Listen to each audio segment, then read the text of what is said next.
All right, folks, well, it's 9:15, so we'll go ahead and get started. Thanks everybody for being with us today at the August full body meeting, first official meeting of the 2022-2023 academic year. We're looking forward to another great year here in the law school, my department, and I hope y'all are excited about classes starting back up soon as well. Without further ado, would like to welcome Chief of Staff Christy Hurt to the conversation today. She is serving on behalf of the Chancellor in our Chancellor and Provost Roundtable. So welcome, Christy. We are excited to hear from you and ask any questions after your updates. Wonderful. Thank you so much for inviting me. Good morning, everyone. We are, as you note, Katie, right around the corner from the start of classes. And so it's an exciting time. I was pondering earlier this week about, on the 1st of August, I suppose, how much I like the month of August, because it's that sweet transition spot between the summer and the fall. So I guess there's part of me that likes the routine of heading into a new academic year and sort of setting up, if you will, the new calendar, the new schedule, the new plan. And so here we are about to do it. As you know, it's August 15th is the first day of classes, and that's a little earlier than those of us who are sort of raised in the academic calendar might find reasonable.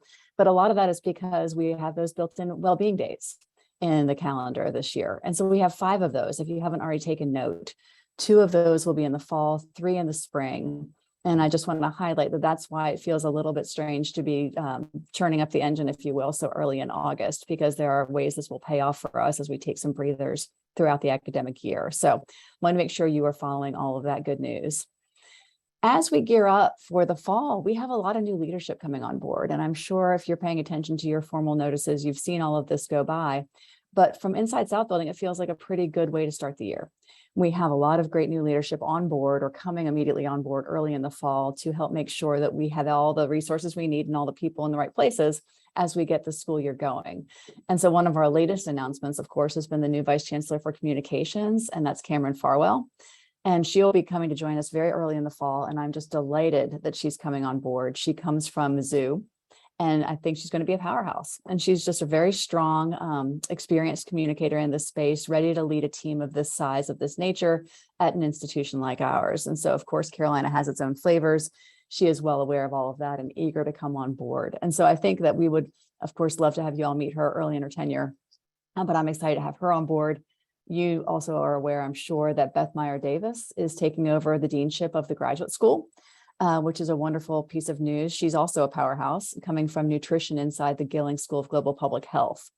And so I think she's well positioned to look at issues facing graduate students, especially looking at all of the different sort of financial needs that are in that space, and help us think through what the needs of graduate students are globally in the future. So that's exciting.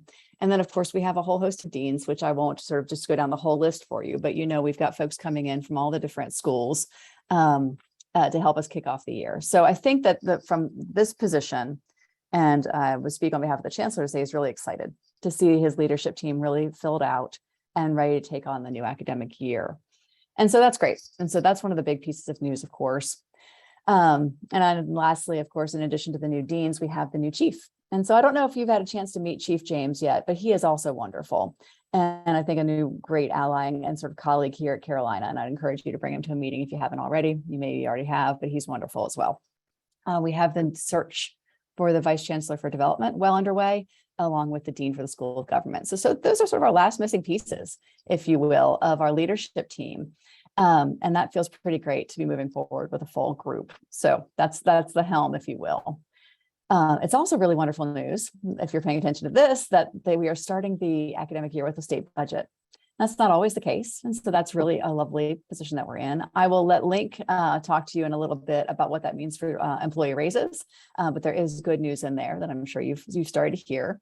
But there's also funding in there for our School for Data Science, which is the other exciting development moving into the fall, is that we're officially launched on our School for Data Science. They'll start hiring faculty and building out the programs to issue and confer degrees out of that space.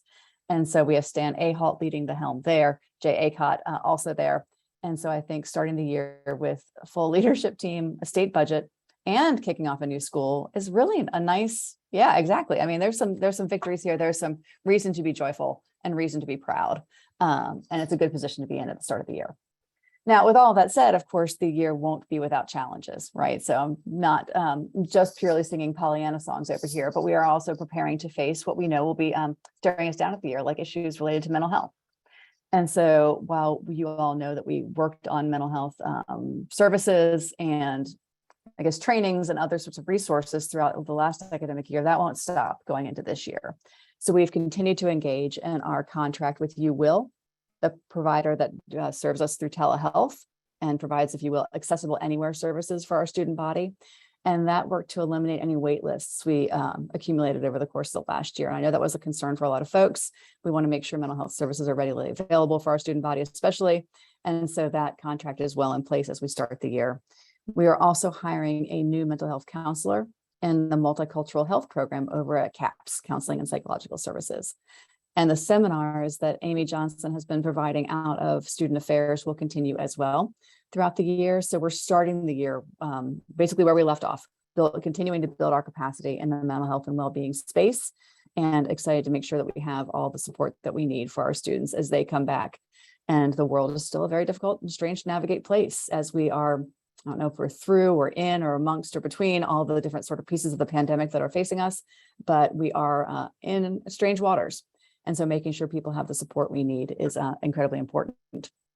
Another challenge facing us is, of course, the admissions case, the Students for Fair Admissions legal case. And while I certainly do not serve or pretend to serve as university counsel, I will say that arguments around this case in the Supreme Court will be, we believe, in the fall of this year, and the decision will come out next year. And so we are working with our legal team to make sure they have what they need to serve in that space and then prepare for eventual outcomes. For those of you who are interested in this case, there is a whole university website on the admissions case. I should drop it in the chat. Maybe I'll do that after I finish speaking. But if you want to see where we are and what the current events are in the admissions case, you can find that online. So I think that those are some of the challenges facing us in those areas. I also wanted to bring up an issue near and dear to my heart, and that you all have talked about a bit in the forum, which is violence prevention. And I think those of you who know me, and I'm diverting from something certainly that Chancellor might have raised, but I'm here today, so you get a little bit of my area of expertise. Violence prevention is the area that I served in student affairs before I moved over into the Chancellor's office. And a lot of folks raised questions about our capacity in that space because it hasn't been as strong as it could be over the years. And one of the things I was brought into student affairs to do is to fortify it. And we still continue to do that work. And so I wanted to make sure you know that going into this academic year, we have a fully staffed team in the violence prevention and response space, and that's the gender violence service coordinators who provide report and response assistance, confidential services. And we also have violence prevention coordinators who are specifically focusing on programs. And that's relevant in this area for a couple of reasons. One, they're launching a campaign for students that are focused on how you can be that friend. Be that friend is the name of the campaign. Be that friend who intervenes. Be that friend who helps. Be that friend who helps get somebody support and services. Be someone who can stop bad behavior. Be the friend who can make a situation healthier and safer than one who might choose a different outcome. So look for that campaign this fall. I'm very excited that they're working on that. And they've also picked up a program that is specifically geared more towards faculty and staff, and that's the Haven program. And that's been on hiatus because it was moving from, I believe, the Equal Opportunity and Compliance Office over to us. And so there's been a small gap as we got the capacity to manage that program. But the Haven program, for those of you who don't know, is a program that trains faculty, staff, and students to be a great first point of contact for someone who needs help, specifically around relationship or sexual violence. And it's a 2 to 3 hour training, I think, depending on what form you take it in person or online. And you can now get that training again after a little bit of a gap. And thank you, Katie. Yes, it's a great training. It's really how to be a supportive person, provide good resources, and do a little bit of interpersonal violence 101. So I highly recommend it for those of you who haven't taken it, but that's back up and running. We also have peer educators hitting the road again, doing bystander intervention training, and they're building an ambassador program for people who can be emissaries, essentially, about this work. And they are resuming our leadership and violence prevention course, which will be offered out of the Women's Studies Department. So that work is back online for any of you who shared the concern that it might be floundering or not at full capacity. It is right now. And that's something I'm very proud of. And this team there is wonderful. So I wanted to put that out for you all. There will also be a website that contains and houses all the good work in that space. Lastly, though, there are just a couple other things I wanted to say before I pause and take questions. all of that said, one of the big things that we're doing in the coming weeks to prepare for the school year is gathering the entire leadership team from the provost side and the chancellor's side to host a retreat. And one of the things that we're going to be doing in that retreat is focusing on the next phase of the strategic plan, Innovation for the Public Good, Carolina Next, and prepare for the budget season. And more information about those outcomes, what comes of this retreat, will be forthcoming, of course, and available at future meetings. But I wanted you to know that we're dialing in on where we want to apply our energy and efforts on the strategic plan in the coming year, so we can be focused across all of our schools and divisions, and on some level pointing in the same direction. Our schools all have different pieces that they're pursuing in their own right, but we want to make sure as a university we're singing from the same songbook. So a little bit of that work will be happening next week. And we're going to be getting some background information about how the budget process will unfold going into the next academic year. So that starts nice and early in the fall. And with that, I'll pause and take any questions that you might have for me. Great. Thanks, Christy. Sure. Questions for Chief of Staff Christy Hurt? When is Cameron's official start date again, Christy? I had a feeling you were going to ask me that. I think it's like September 26th. Okay. It's the end of September. Okay. I know this group is not this quiet. It's early in the morning, but I'm not that scary. Question in the chat: is there a Haven refresher for those who have taken Haven training, but it's been a while? Great question, Arlene, because it's been many years since I took it. I think that's a great suggestion. I don't think there is a Haven refresher, but I'm going to make a note right now. One of the things they've done during the pandemic was make it video remote, like they was asynchronous. They had an asynchronous part of Haven. And it's possible that those of you who have taken Haven before in the live version might just be able to take the asynchronous version. And that could be your spruce up. Because as you know, a lot of the in-person work there is sort of practice.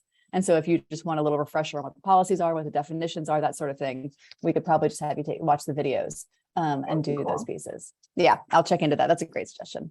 I think there's been similar questions around the mental health first aid training for those who it's been a couple of years. I mean, the resources there are constantly evolving and changing. So given the focus on mental health this coming year, maybe a refresher course for those of us. I mean, it's been 4 or 5 years since I took that training as well. So and that one's owned by the outside, right? Like that's a national standard, the mental health first aid training. And first of all, just a little underline here, if you haven't taken that training, it's magnificent. Yeah. I think that's a great training, also really wonderful on just sort of how to be a good support person for somebody who's in need in any form. Mental health first aid is a national or international training. And so I don't know that they've standardized a refresher, but I would say it's worth going in for the whole thing. If you want to do the 4-hour training again, isn't it 4 hours? I would recommend just taking it, setting aside the time. Awesome. So I guess since nobody else is asking questions, I'll ask another question. So the Violence Prevention Office is fully staffed. That's great news. How does that office interact with the Carolina Women's Center, Christy? That's the $1 million question. The Gender Violence Services, well, right now the Carolina Women's Center is under sort of assessment about what it needs to be when it grows up. As you can imagine, being a women's center in the 21st century is something that we really need to analyze as we deconstruct notions of gender. And so we're reviewing what the Women's Center needs to be. So right now it's not staffed, but it will have there'll be an announcement forthcoming about how we're working to rebuild the pieces there. The staff for the violence prevention team is housed in student affairs. The Gender Violence Services Coordinator also housed in Student Affairs, but they used to work in the Women's Center. So they've moved over into their own unit, creating a subunit inside Student Affairs that's called Violence Prevention and Advocacy Services, or VPAS. Now, they actually are still living inside the Women's Center as a physical space. So there's a lot of back and forth between those two units. And as we analyze what the Women's Center needs to be as it grows up, there will be, I'm certain, a very tight connection between those two units. And maybe almost sibling-esque, but in the university sort of lines of authority, the Women's Center rolls up to the Provost's office and the Violence Prevention and Advocacy Services unit rolls up to Student Affairs. But it's a very small sandbox because, of course, they have a lot of overlapping interests and commitments. And so they work closely together when fully staffed. Great. That's definitely helpful. I know there's been questions around Carolina Women's Center. Yes, and that's rebooting, and you'll hear more about that soon. Great to hear. Other questions for Christy?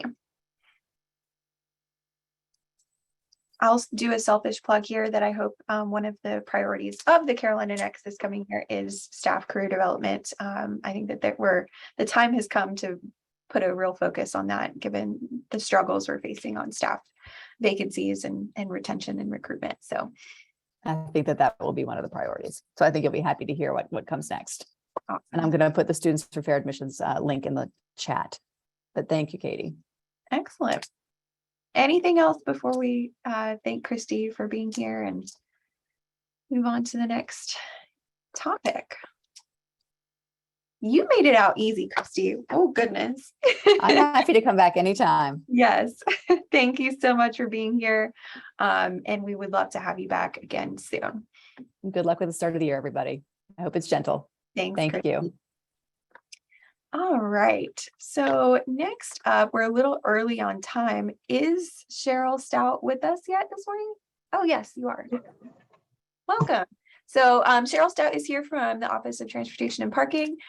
She's here to talk to us about process and representation around the 5-year plan for parking. So welcome, Cheryl. Thanks again for being with us. And we always love to hear from you and looking forward to hearing updates. Thank you, Katie, and good morning, everyone. I believe that Matt has offered to bring up the presentation. It's a few slides just to make things run smoothly. Thank you, Matt.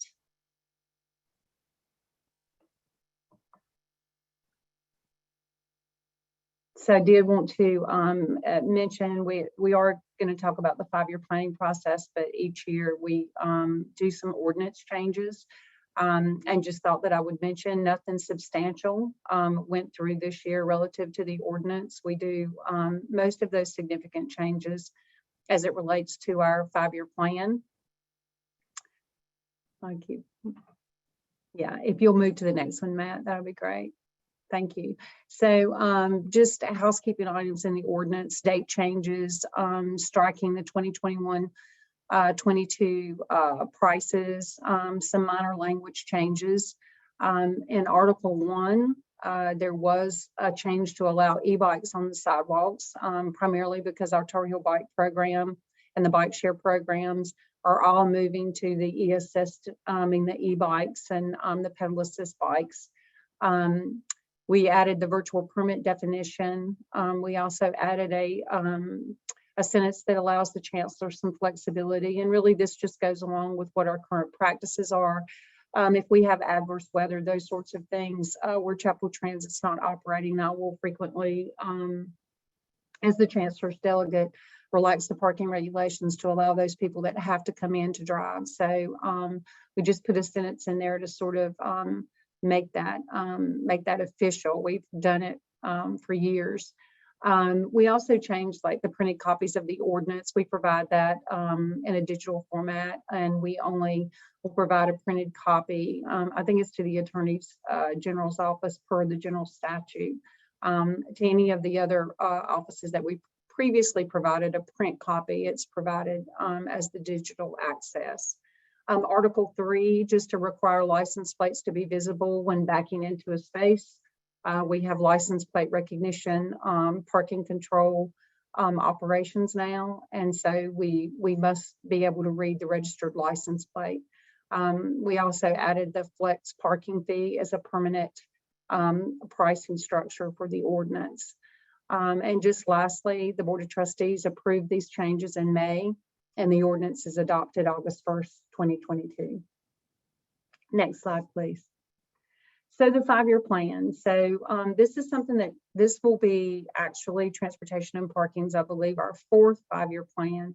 As many of you know, transportation and parking is a receipt supported campus auxiliary. So we must pay for the system through the receipts collected.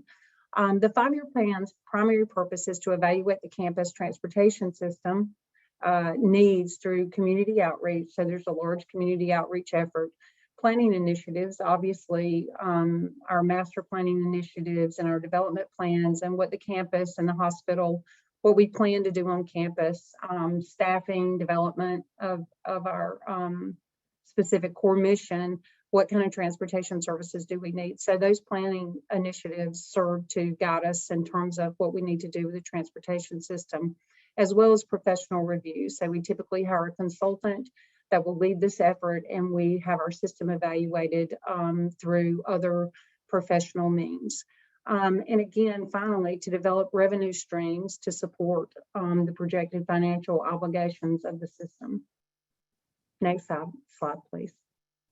So our timeline, so August through October of this year, we're going to be hiring the consultant to lead the effort, develop our advisory committee, collect data, obviously, to guide some of those decisions.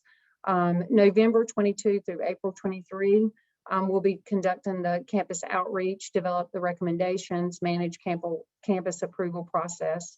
And then May through August of 23, the ordinance changes, Board of Trustees approval, communications plans, and implementation plans will be managed. Next slide, please. So the process. So again, we hire the consultant, the stakeholder outreach. So we have an advisory committee for transportation and parking. And during the 5-year planning process, that committee consists of 26 members.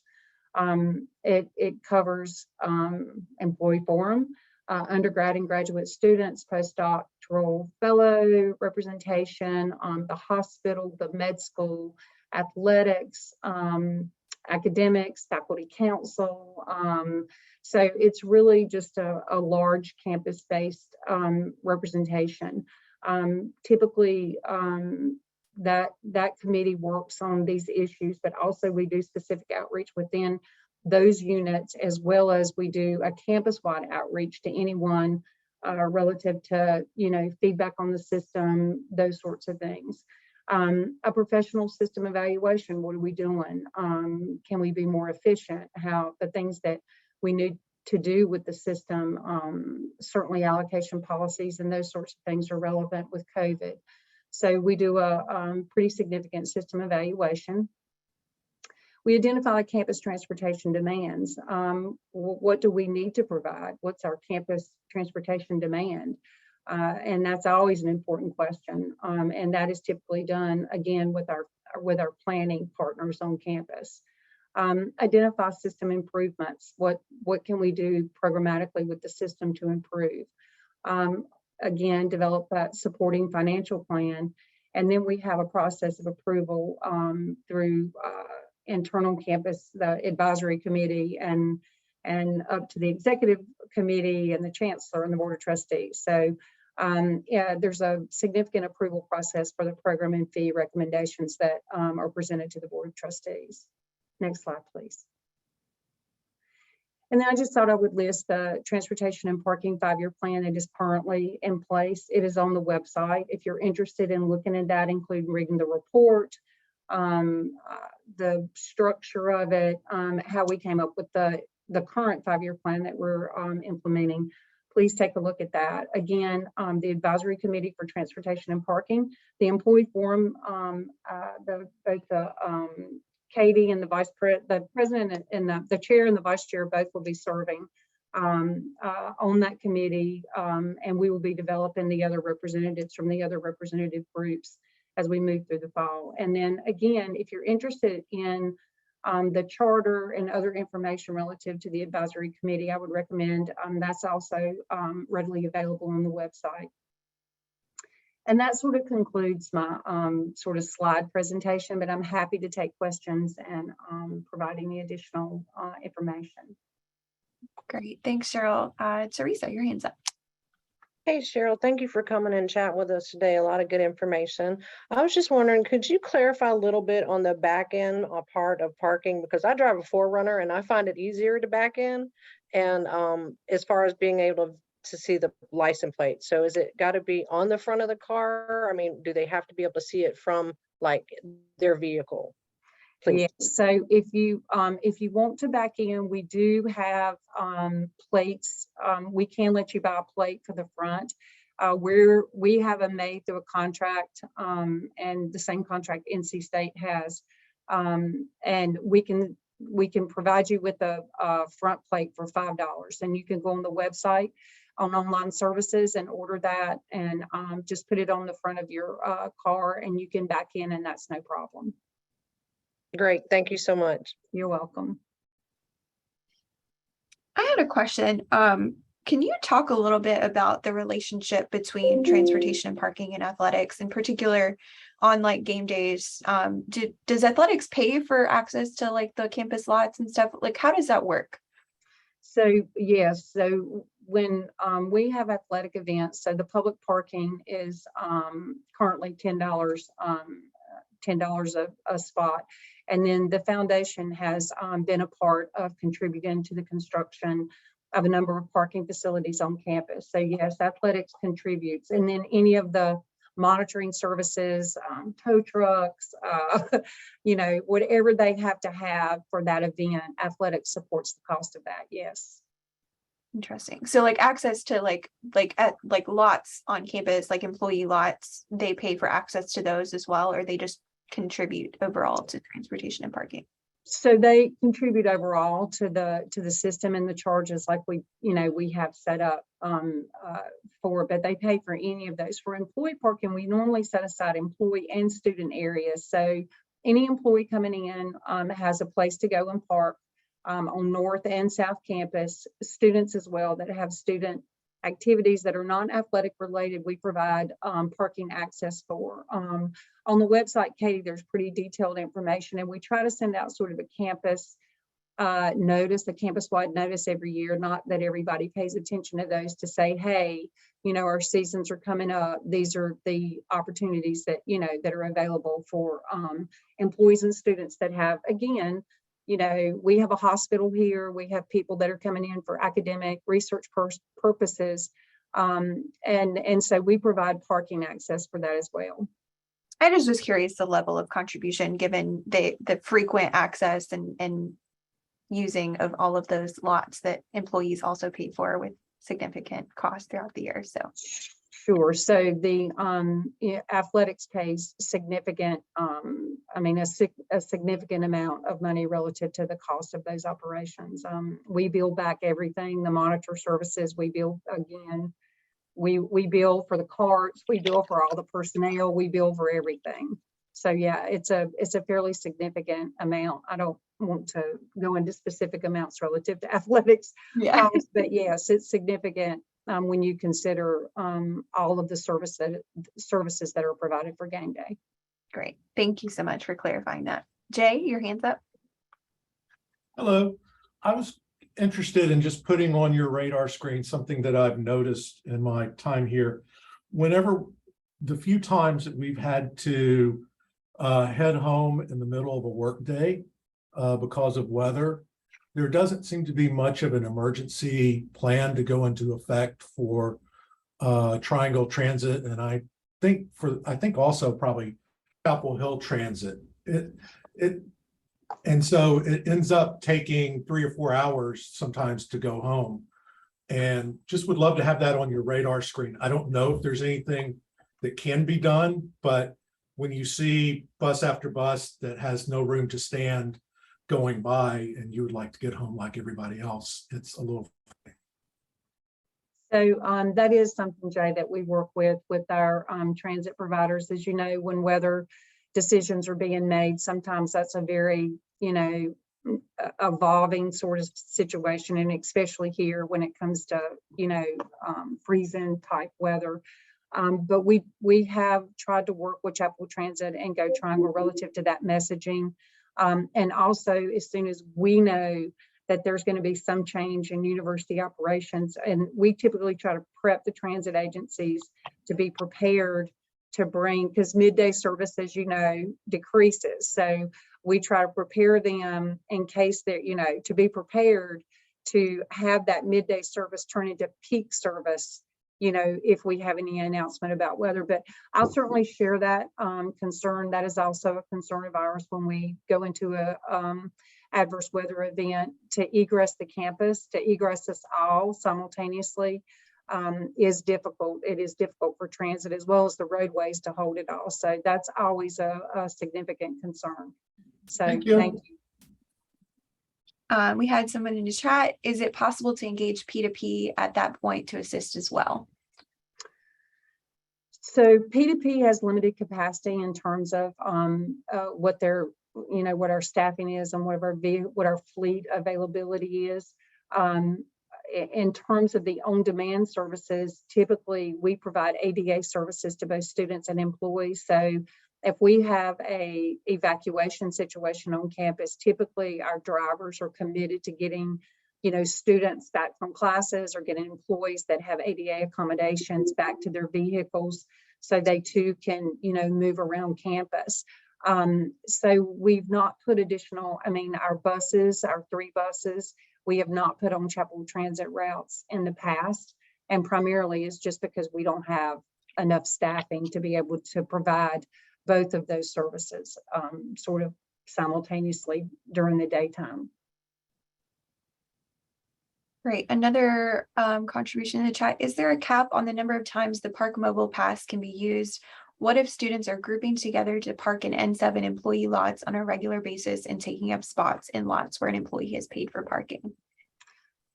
So, no, we don't have a restriction currently. Obviously, a lot of these daily options were created very quickly to accommodate COVID related, remote needs.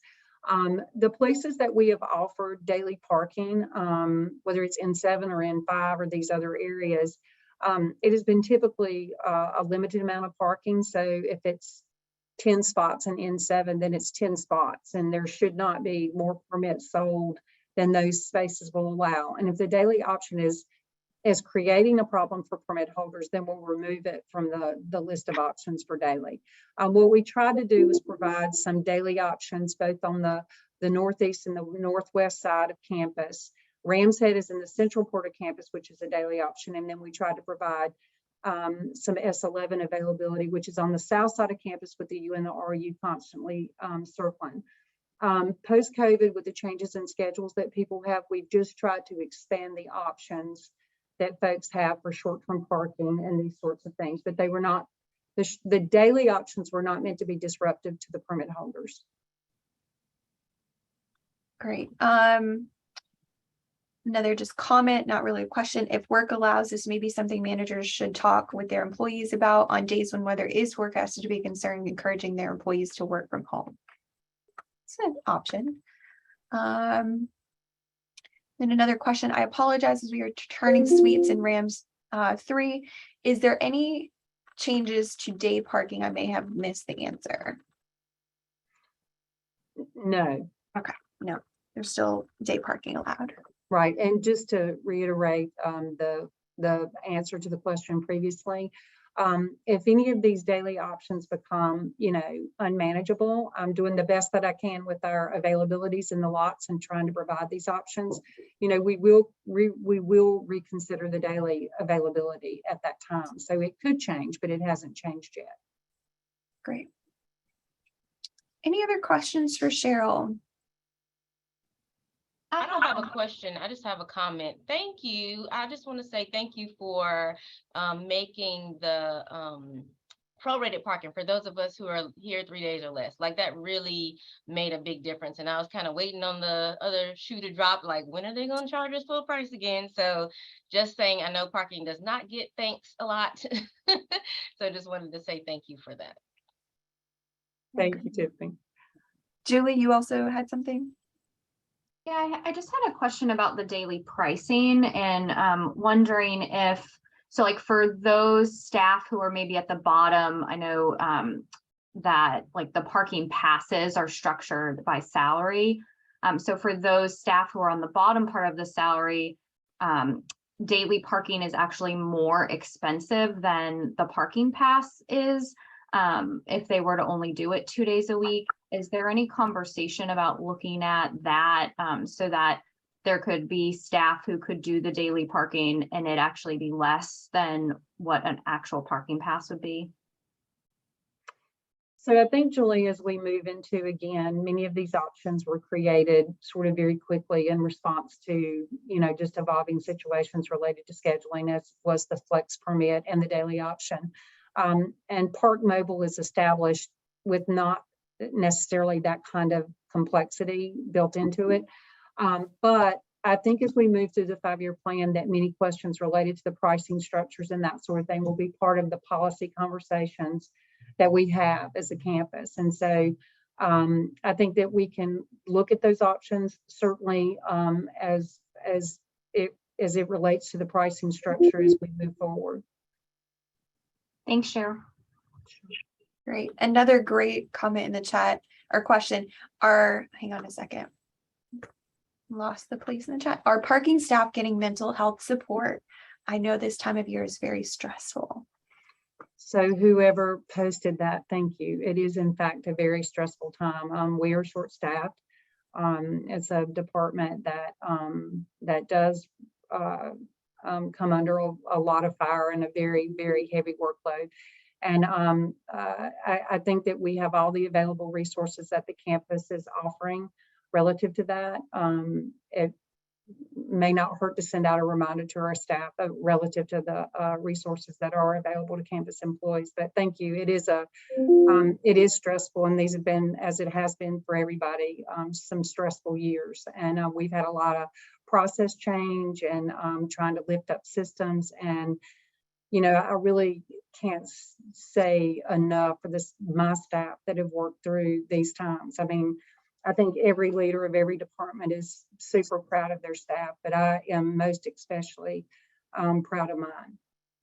So thank you for your concern. Thanks for your leadership, Cheryl. We appreciate it. Any final questions for Cheryl? Jay, I'm assuming the hand is a leftover hand.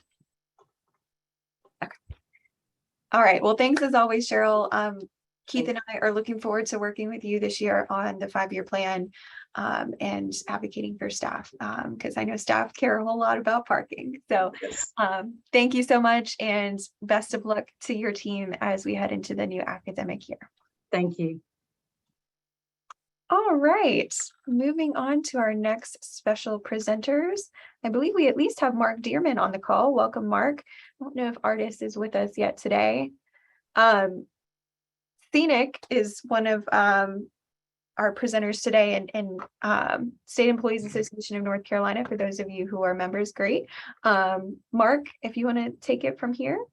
Sure, I'd be glad to. And let me know when Artis comes on. You're a little bit ahead of schedule, so she may not have quite gotten on yet. But I am Mark Dearman. I am the chair of Scenic's Public Education Committee. This is a committee that was put together about 3 years ago to focus on our university employees, our community college employees, and our public school employees.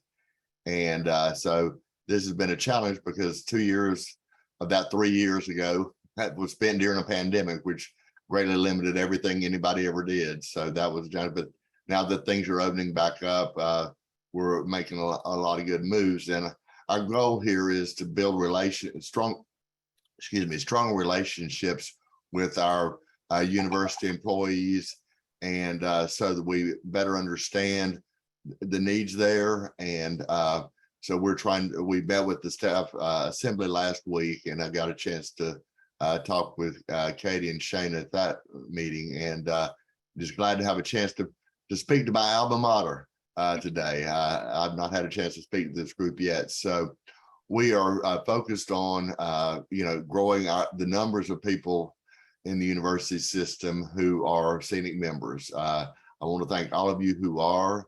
It makes a big difference. And from your experience as members that you get weekly updates through the Scoop and things like that, keep you up to date on what's going on downtown with the legislature, what's going on with various things related to state government employees. So I encourage those of you who are not already members to please join us. There's power in numbers, and while we have over 3,000 university members in Scenic right now, the bigger that number gets, the more influence we have in the legislature, because the legislature does keep track of things like that. And so you can join very easily. You can talk to. There's a number of people on your employee forum that are members. I can tell you how, or you can just go to scenic.org and click on the join button. It's that simple. And this can be paid through payroll deduction. But we were very instrumental in getting the $15 an hour for state employees that you folks got. I think it was about 3 years ago that happened. And that's something that we had worked really hard on. I'll have to admit we're a little bit disappointed with this year's budget. It was a good budget, but it could have been a whole lot better.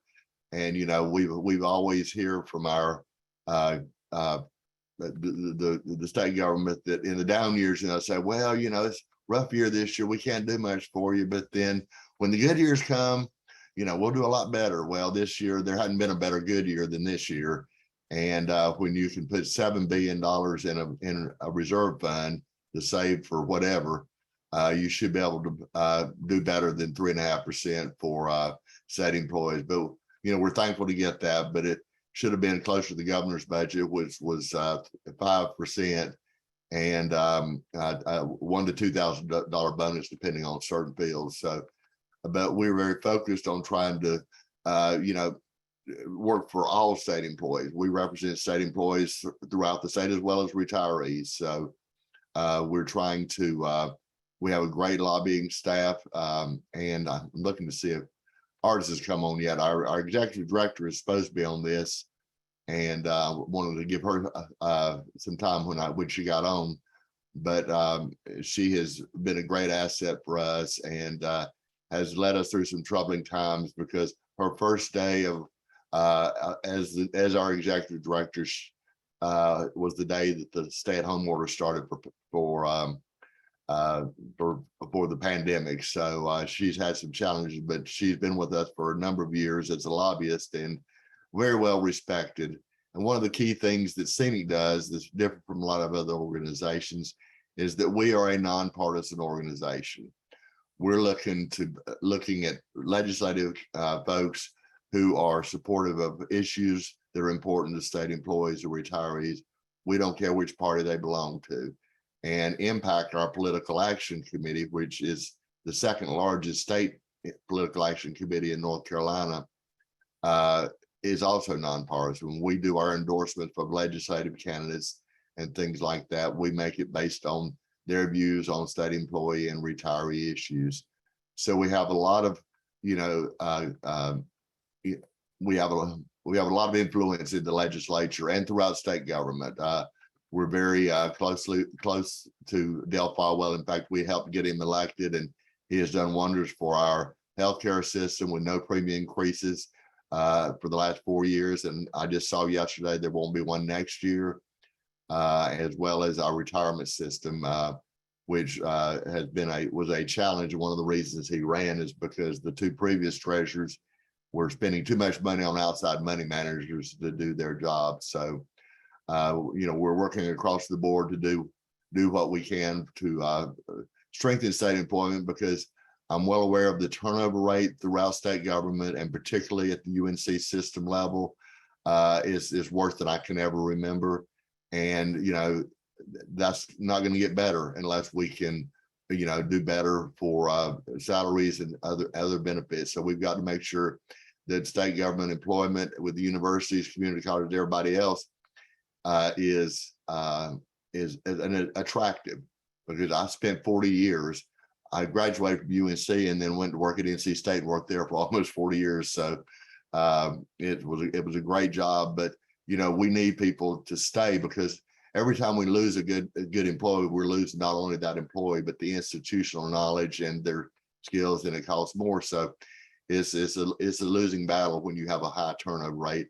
And quite frankly, in some of our prisons, the turnover rate, I mean, the vacancy rate is over 50%, which is, you know, that's dangerous. I mean, if you had a 50% vacancy rate at UNC-Chapel Hill, nobody's probably going to die in a prison. That could actually happen. So, you know, we're looking at the big picture and try to fight for everybody.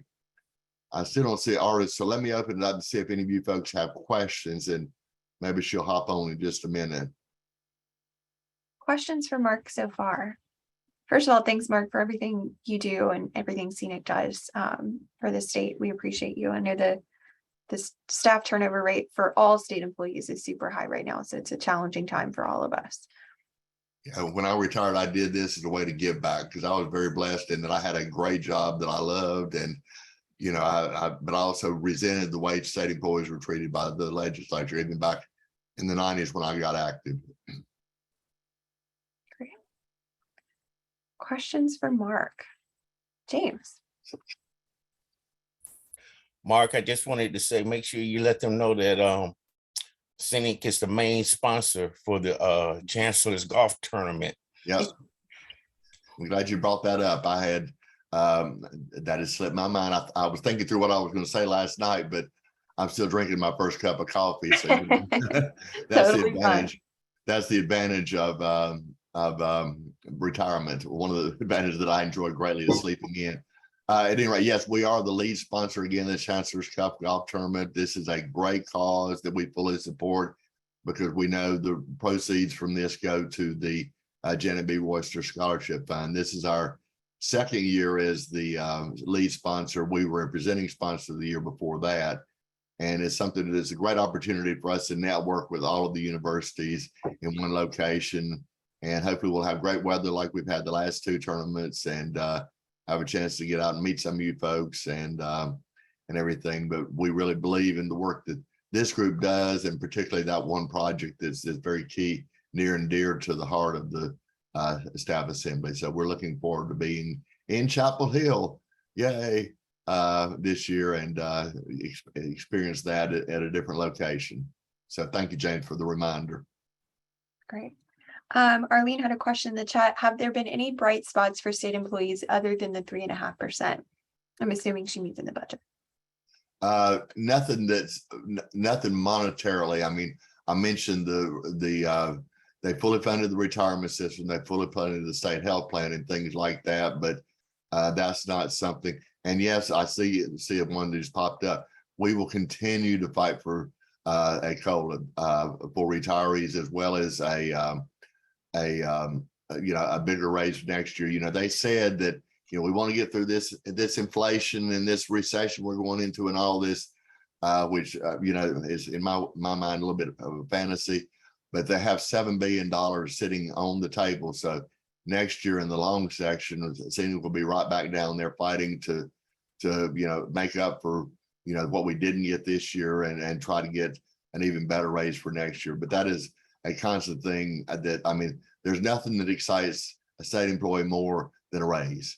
And the bigger the raise, the more excited they get. I know that through my own experience as a state employee, and it's just the right thing to do. But there's nothing else that really stands out. If I don't see any other questions, I do want to go ahead and move into a couple of other things that Scenic offers. Scenic offers a great array of benefits itself. We have some great insurance products. Our dental and vision coverage is particularly strong. It's very popular with our members. We have a new product called Teledoc, which is an online where you can call in and talk to a doctor and on medical issues, mental health issues, wellness issues, and all these kind of things. That is only $10 a month, and it's good for you and everybody in your household for $10 a month. And we have a number of other. I have my homeowners and car insurance both through Scenic vendors, and when I switched over about 3 or 4 years ago, I saved over $1,000 a year. So there's some really good opportunities out there. So you might want to compare those with what you're paying for things now, and look at those. We also offer scholarships. We have a scholarship program. In May, we awarded, I think it was 50 scholarships that are to the Scenic members. It goes to members, their children, and even grandchildren for a dependent a grandparent that has a grandchild that's not a dependent. So we have a number of other benefits, but those are some of the ones that really come to mind. And is another, and that will more than pay for your dues if you're saving money through those kind of products. So dues are $14 a month. They can be done through payroll deduction, and we also encourage you to contribute to Impact, our political action committee, through that same process. But you can do that when you sign up. But we would just love to have more of you join us and help us fight the fight, because the more of us there are, the louder our voice becomes. Right. Another question in the chat: is long-term, aka nursing home care insurance available? I think the answer to that is yes. That's a relatively new product. if it's okay with you, Katie, I can send you a link by email to our membership guide. It's brand new and it shows all the insurance products in it. I think it even includes it, and that may be a really good resource for your folks to really see, do a deep dive on what Scenic's all about, because I've given you the short version this morning, but I can send that to you. And if you'd send it out, I sent it out to the staff assembly yesterday, I think, because we had similar questions on stuff like that. But I'm pretty sure the answer to that is yes, but I'm not the insurance guy.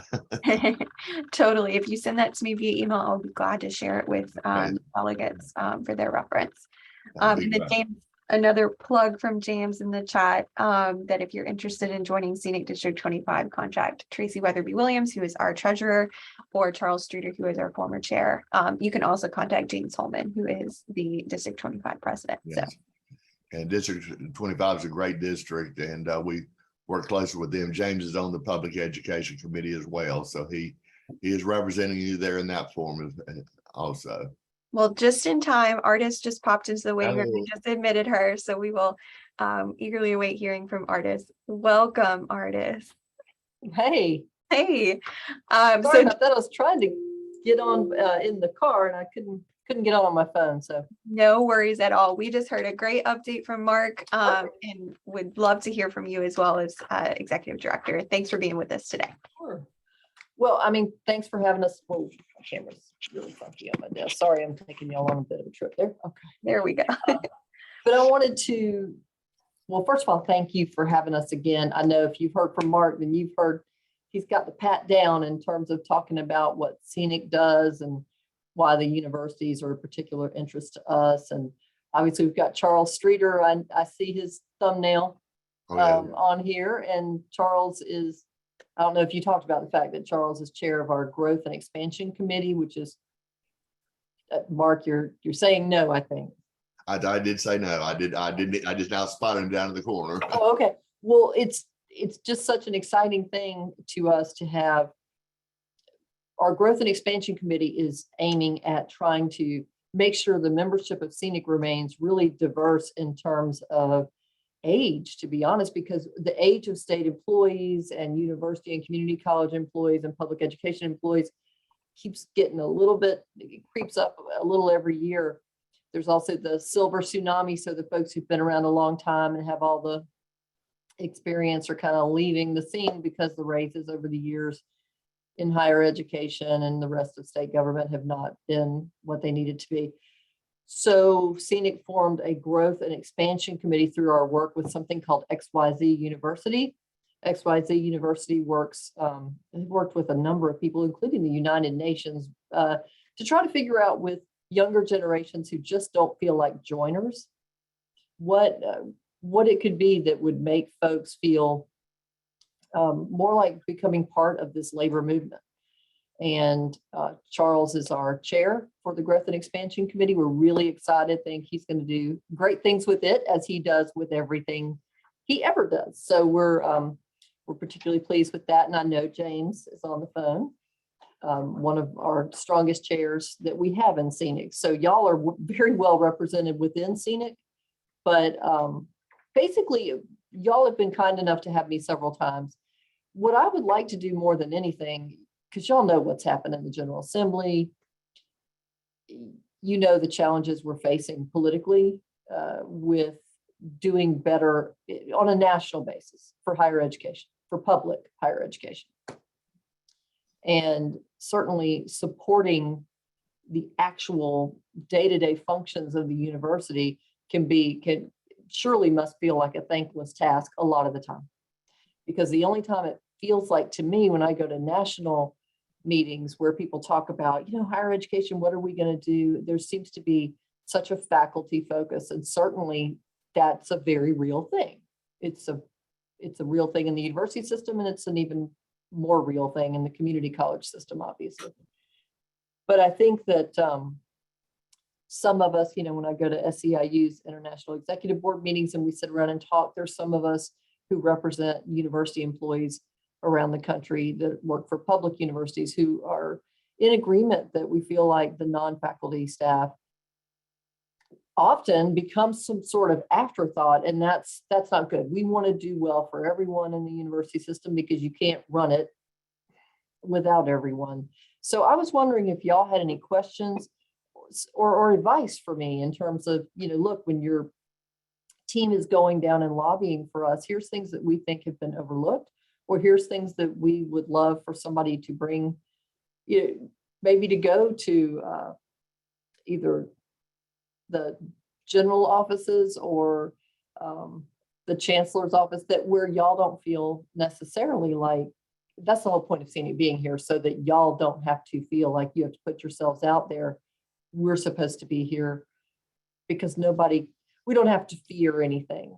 Not that what you would say should make you fearful, but I think there's always been in the labor movement, there's always been a little fear of being completely honest. It can feel somewhat vulnerable, but if there's anything you think I should know or questions, I'd love to take those.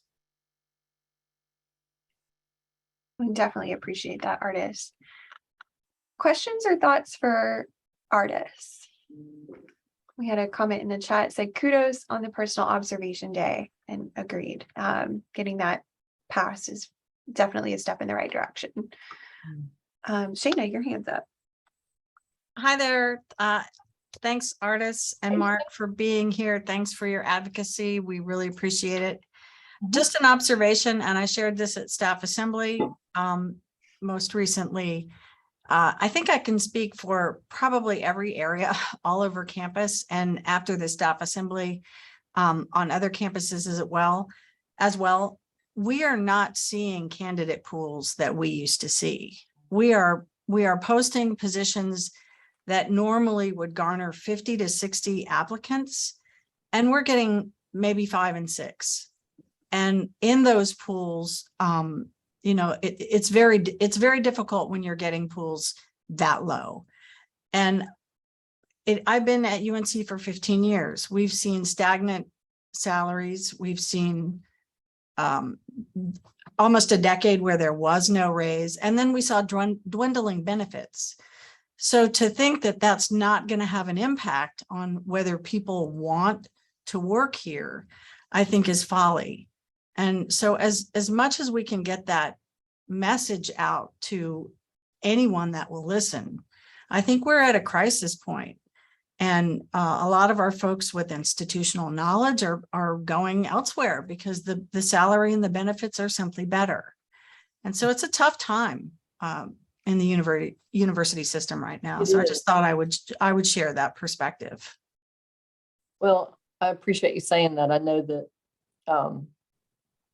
if you look at just state, I don't have the numbers for the university system. I wish we did. I know that in state government itself, which is probably somewhat reflective of the same situation because the salary constraints are similar. We are now looking at a staff vacancy rate somewhere between 20 and 30%, which is astounding. I know that with our worst situation in prisons about 5 years ago, a 30% vacancy rate was considered to be unthinkable. And here we are with across the board state government vacancy rates of that nature. The biggest concern in the non-university setting for public employees when it gets to that point is privatization. That the simple answer is going to be, oh, we can't even afford to do it anymore. Let's just contract it out. And then that becomes a very political thing. We don't have that same concern in the university situation, but what I'm hearing is the idea of privatizing more of the pieces of what goes on in our public university system is something that is bandied about more and more. And I would think you're going to see that the more that the vacancy rate stays low. So it's kind of it's a very vicious cycle that we're in. The benefits, though, are going to have to remain more important than ever. The Washington Post just had an article yesterday that was really fascinating about the fact that private industry wages, they really skyrocketed compared to any time in history during the post-COVID or the end COVID, not post-COVID, we're never post-COVID, but towards the end of what we consider the COVID crisis, when employers were having such a hard time, obviously the answer they had to come to in many cases was, well, we have to pay more. And public salary increases did not match. In fact, it said the average increase for any public worker was 3.4%, which kind of tracks, being that we saw 3.5% here. Now, I also looked at the comment section, and of course, there's lots of people who don't work for the public sector who were saying, yes, but their benefits outweigh this. What we know is that we've seen those benefits dwindle. And I know that in the university system, you have other options, but certainly there are some folks for whom a defined benefit plan that also had free healthcare when they retire was meaningful to people. And we saw that go away a couple of years ago. We're not going to see the profound effects of that for a long time. In fact, in terms of it actually affecting someone when they leave government. But what we're seeing is no doubt that that's impacting potential applicants. If they're looking at the overall package, that certainly is something they would have had to think about. The health plan, by the same token, we have kept and we have worked.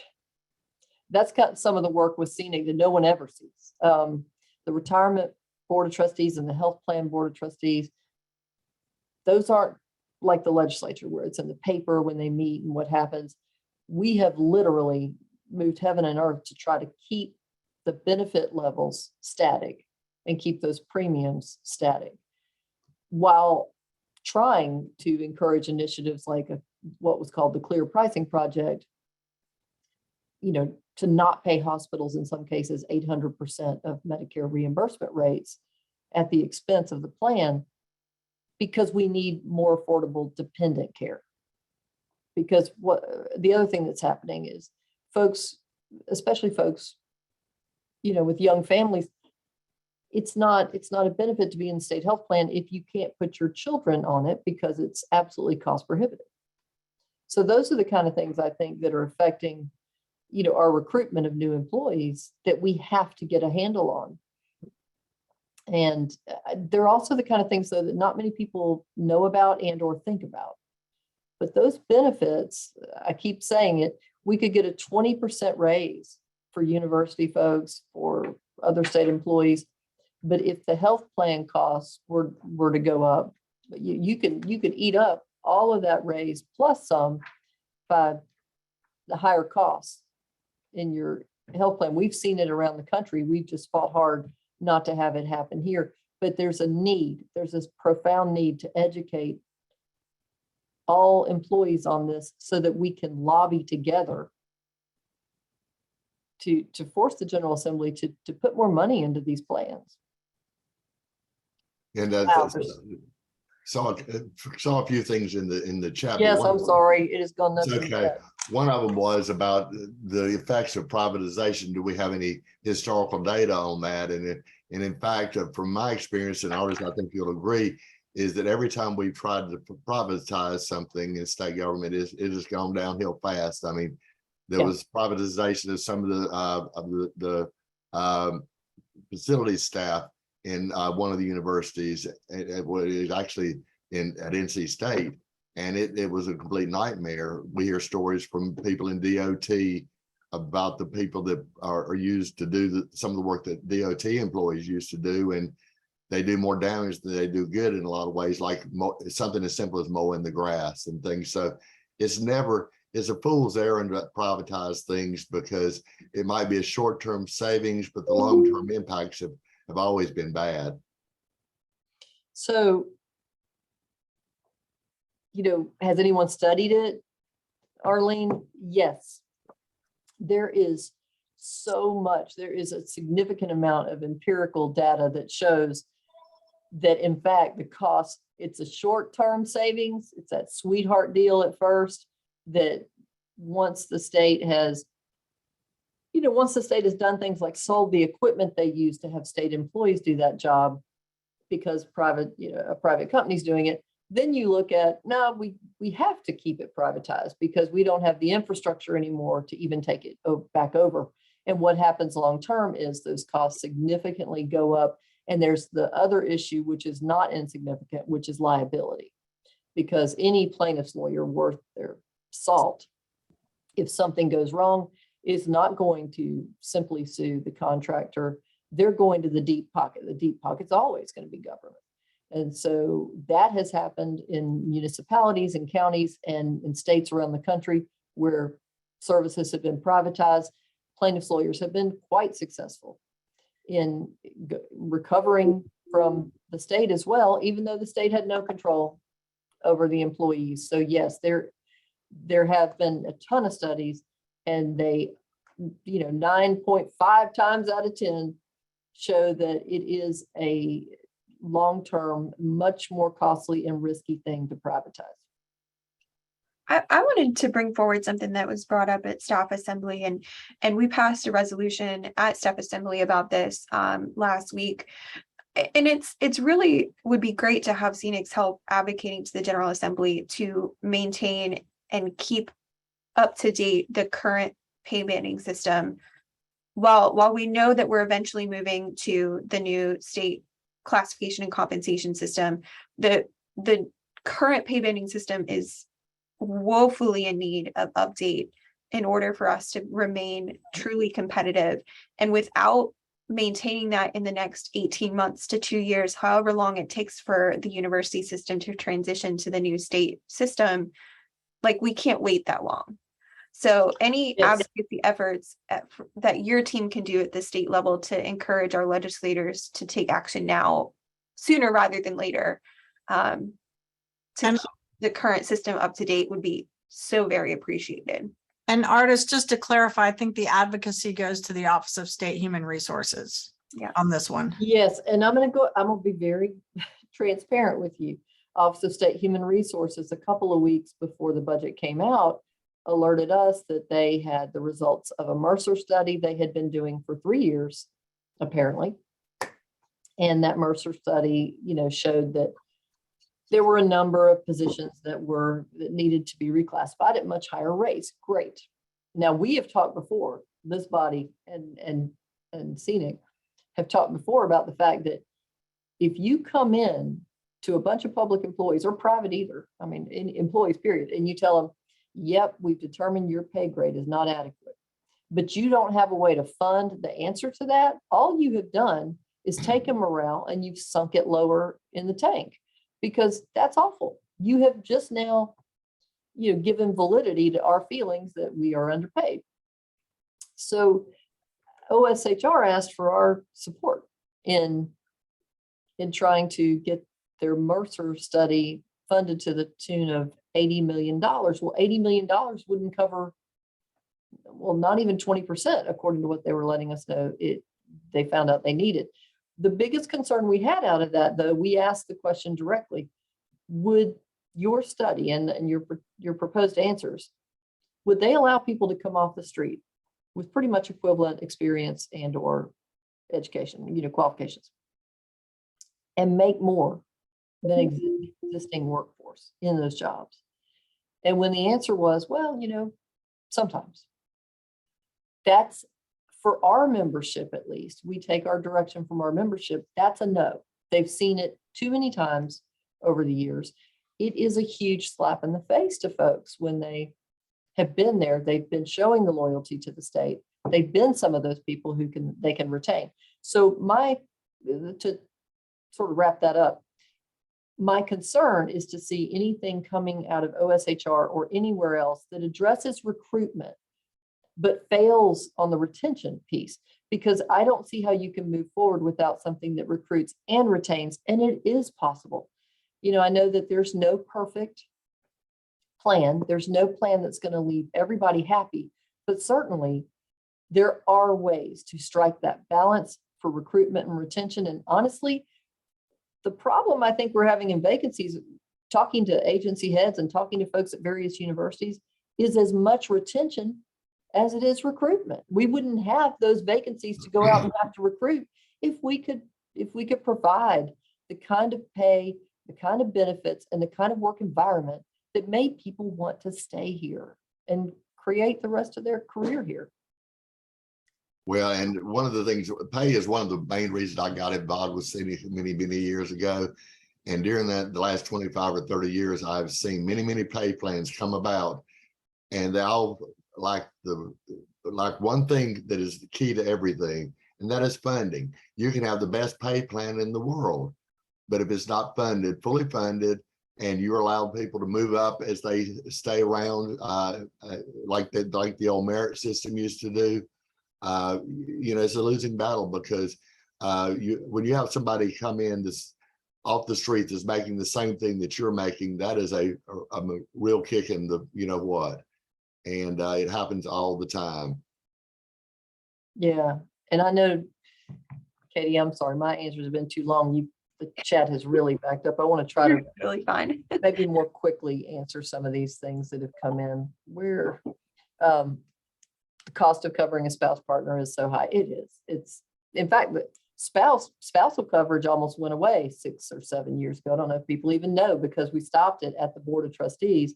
And it was one of the only times we've ever had media at the Board of Trustees, because we felt like that was our only answer there. Oddly, it costs less for my child to be on his dad's health. Yeah, that's crazy.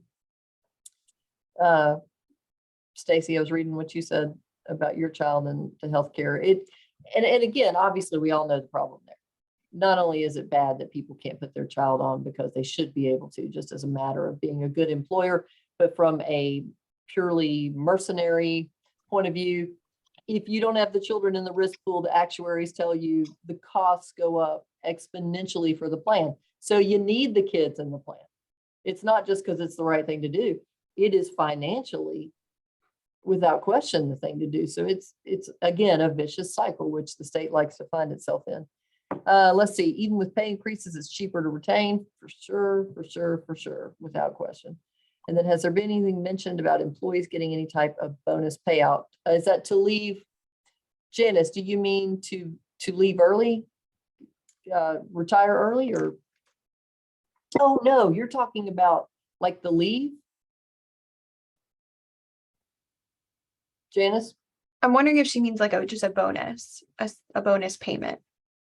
Oh, That's yeah. what she says, yes. Well, Katie, I've got some information about that during my update. I'll talk about the SHRA recruitment and retention bonus program, as well as the EHRA one that's coming down the pike.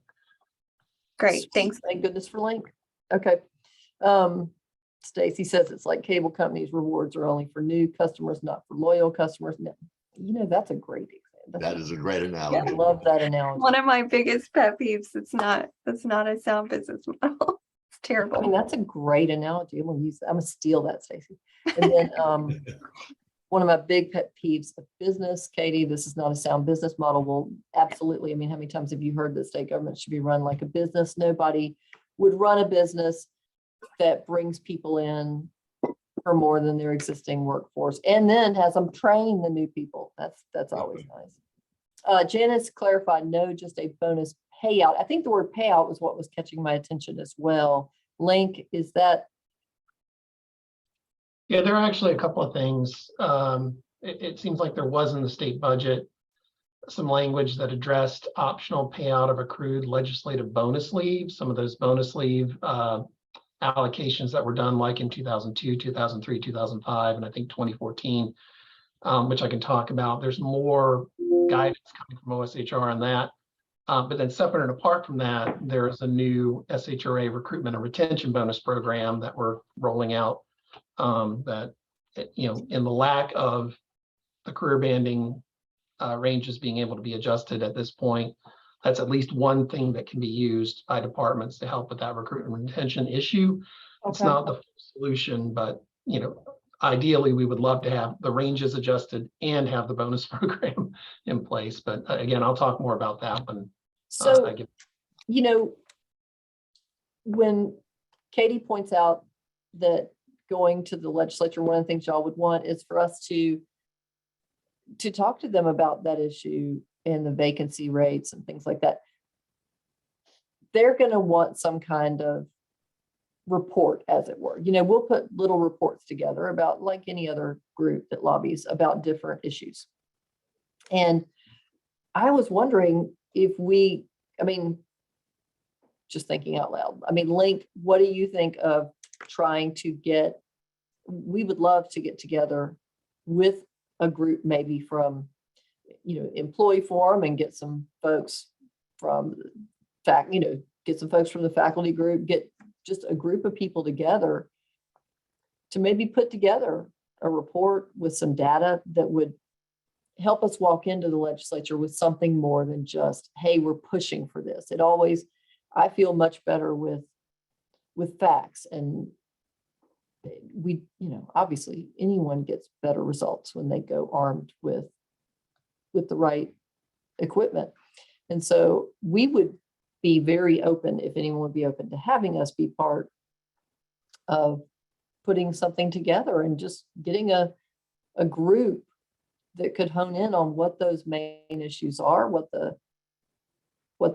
y'all think from the bird's eye view the issues are with retention and with recruitment, and then see if we can dig up the facts that bear those out. We would love to help put that together and then make sure we disseminate it and work with the university system in terms of. Yeah, and I think staff assembly is like all 17 system schools are focused on the retention and recruitment picture as well. So Yeah. it's not just a UNC-Chapel Hill issue, and we're very you acutely aware of that. So we are in a better position in some cases than some smaller universities. So, but if we're in a better position, we can use our voice loudly to help advocate for those other folks as well. So something long in the chat. Current employees who are working on campus full-time are effectively getting a pay cut as compared to positions employees who are able to work from home, fuel cost potential for more flexibility and work schedule, decreased costs for parking. Is there anyone pushing to get better equity between people working on campus versus those working from home? This is not a knock on those working remotely. They should absolutely get the flex parking fees, etc. Only a concern for those who have to work on campus. I mean, That's a great concern. I mean, I think that the flexible work policy that was put out during the pandemic was very reactionary. And I think there's definitely room for improvement in what was created to make sure that there's equity across folks who have various levels of access to that flexibility and working from home versus working fully on site. So I definitely think that's something that needs to be looked at. without question. Yeah, and Stacy, if I could jump in again, and Katie's aware of this too, when that future of work structure was created, one of the commitments we made was to continually to assess it for these particular issues that you're outlining. I think at the end of the day, there are going to be positions that we just know have to be 100% on site, but that doesn't mean that we might not be able to come up with some creative solutions and ideas on how to create more equity, even though that they still have to be 100% on site. So raise great points, and certainly that was one of the main tenets of our commitment to rolling this out, is to do that continual assessment, and where we can make improvements or tweaks, we'll do it. Yeah. Stacey, you're knocking it out of the park today with your stuff. I'm still stealing cable company. So are there any other questions or concerns? I don't want to take up more of your meeting than we have to, but I sure appreciate any final thoughts or questions for Artis or Mark or Scenic? I definitely see your point, Artis, around kind of gathering data and working with the various universities to kind of come armed with the information that we have at our disposal. And I'm sure Links OHR at UNC-Chapel Hill has some of that data that could be used in that way to kind of bolster an argument saying this is what we need in terms of retention on our campuses. So any final thoughts? Yeah, and on that front, Katie, I think you were exactly right with your earlier comment of, I think maybe the best approach is engaging with the staff assembly and the system office, because I know the system office has been gathering turnover information and metrics from across the system. So Daryl Bass, who's the new senior VP of HR, I'm sure you've already had a chance to meet, would be a great person to talk to about that. And then the leadership in the staff assembly, and then those folks could reach out to the individual campuses for additional partnership. Okay, awesome. And yeah, Daryl, I mean, we've known Daryl for years, so that's. One of the things that came up at the staff assembly last week was the idea of having a university lobbying day sometime during the long session next year. And that is something we would certainly be willing to work with you on if you'd want to do something like that. Great. And then Lonnie has something in the chat. A defined benefit pool with a la carte selections might help. That would help. if we could get something like that funded and paid for by the So I state. want to make sure I understand. So you're saying like, I want to be in the retirement system, but not the health plan, that kind of thing? Lonnie, are you able to unmute? That does it, well, I know that the health system has a PTO set Mhm. up. Right.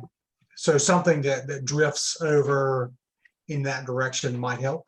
It doesn't have to be applicable to all the benefits that we have, but just essentially a defined benefit that is established based on time of service. Gotcha. Okay. All right. Thank you for that.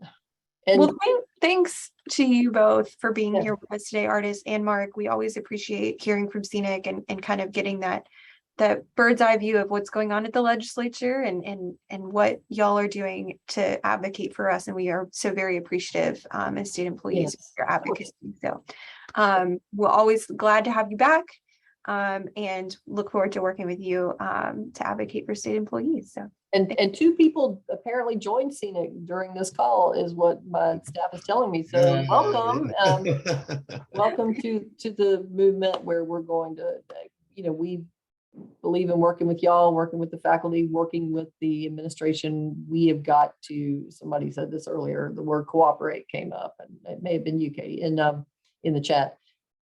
We have got to cooperate, but we have got to push. So we appreciate you so much. We appreciate your time. Yes, And thank you very certainly much. your pearls of wisdom. We appreciate it.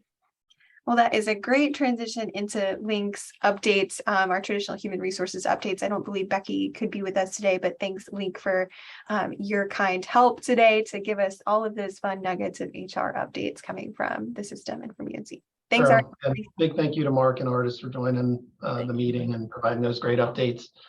I do have a lot. I know we're a little behind, so I'm going to run through some things you're already aware of, but certainly we'll try to answer as many questions. And of course, Jessica is here to provide wellness updates as she always is. You should have seen the communication that went out about the legislative increase in terms of the timing of when we're looking to load that.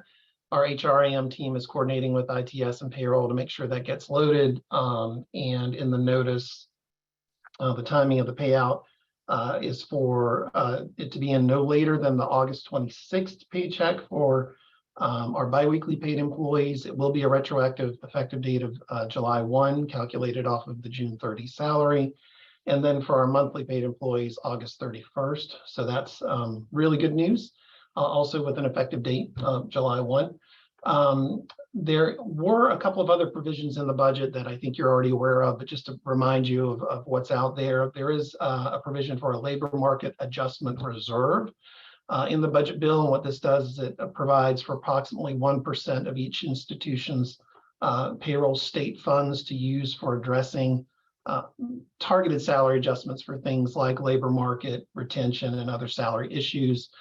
We're still waiting on the formal guidance, the implementation guidance from OSHR and the system office, so we don't know all of the details on that, but we think this might be an opportunity similar to the salary adjustment fund, which I think the last time there was even funds available for that was about 4.5 years ago. So that may be an opportunity for us to address some of the retention issues, but also some of those positions around campus that are more below their market rates than some of the others. There's also provision for an EHRA one-time discretionary bonus provision. Again, we're waiting for all of the final guidance on that. And so again, as that information comes into us, we'll be sure to make sure we're getting communication out. As was already mentioned, as we've talked about, it feels like ad nauseum to my frustration and all of your frustration. There's no movement on the SHRA career banding salary ranges. The system office continues to advocate and continues to push. We continue to push where we can too. It's created so many challenges for us. And then the general labor market, as we've talked about with the last update, just the applicant pools being smaller than what we've ever seen before. It's just creating all sorts of challenges for us, but we continue to push on that particular front. In addition to that, I mentioned a little earlier, there is a provision in the budget bill that talks about optional payout for accrued legislative bonus leave. For those of you who were here when legislative bonus leave was provided and it had the option to be paid out. That was 2002, 2003, 2005, and 2014. It sounds like what they're trying to put into place is an optional program where employees could essentially sell back that bonus leave and have it paid out, and wouldn't have to necessarily wait until they were separating from state government. Again, details are really sketchy, still waiting on the implementation guidance on that, so more to come there. I see, Katie, you're saying, so would those labor market retention increases and other bonuses be done in an ARP session soon? We just don't know the details yet, but I would imagine we're going to be looking at all options, whether it's through an ARP process, or we may talk about the possibility of just looking at who are our lowest paid employees and who are the ones that are farthest below market, trying to allocate a portion of those funds to address that, and just do it centrally. And I think that's the approach we took the last time around. Like I said, it was about 4.5 years ago, that we just centrally applied that to positions that were farthest below market. So, or maybe a combination. A subsequent follow-up to that question, would that be like combined with the pool of money? I think that our university in particular has started to set aside a staff retention fund specifically to help with these types of increases. Would that just be combined in one like large effort? Again, not known yet. Too early to tell on that. So all those discussions still have to be had, but we need the full details of the program first before we can have those discussions. So, gotcha. But it's certainly a good idea. Great. So more to come on the bonus leave provision. As I mentioned, there is a new SHRA sign-on and retention bonus program. We're finalizing the policy now. We're hoping to roll that out. And I think we've already started to pilot that in some more critical areas. It allows for a sign-on bonus for in the recruitment and hiring process to be offered. It also offers for retention bonuses one-time payments to be paid either in one lump sum or two different installments. And so we're working to finalize the policy now. We want to make sure we educate all of our HR folks out on campus about it next week, and then we'll be providing some additional information about that to roll out. But it does provide in general for bonuses up to $2,500 to be paid in one installment. Anything over that amount can be paid in two installments. Not to be, they must be paid out if they're in two installments. It must be done within an 18-month period. So again, more to come on that, but that's one tool. It's not the full solution to what we're seeing with our recruitment and retention problem. But given that we've never had this kind of program before, we're very excited that we actually have one now that we can use to try and help with some of the issues that we're seeing around campus, both on the recruitment and hiring side, but also on the retention side as well. There is a regulation that is making its way through the system office and the Board of Governors to mirror that program on the EHRA side. So we can basically do it for either EHRA or SHRA positions for recruitment and retention. From that, let's see, I'm trying to think what else we have. We talked about the personal observance leave, I think may have been at the last meeting, but that was a huge win. We were so glad to see that. And I think a lot of folks are already taking advantage of using that. It's been loaded into TIM. The instructions have gone out. So if you do have an opportunity to use that leave, I strongly encourage you to do so. It's a great additional allocation of leave that I think folks have been looking for quite some time.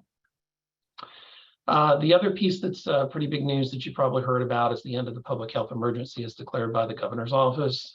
This does have an impact on a number of COVID-related programs that were put into place during the pandemic. And I'm just going to go through a couple of these really quickly. I know we're behind time and I want to make sure that Jessica has an opportunity to give her updates and for you all to ask questions. But for example, paid work time for employee vaccination and boosters, that will end August 31st.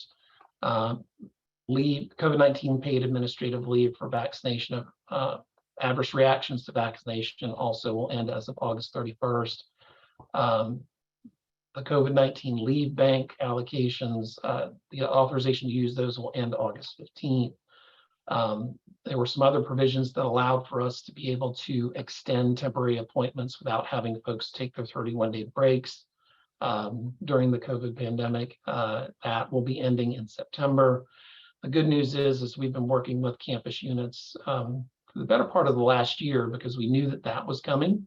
And what we didn't want to have is a situation where you may have 15 employees who are all temporaries in one particular unit that all have to take their 31-day break at the same time. And so campus units have been planning for this eventuality, checking in with my employment staffing team. It turns out that we only have 2 employees across campus that still need to take their 31-day breaks. So I think we're in pretty good shape on that particular front.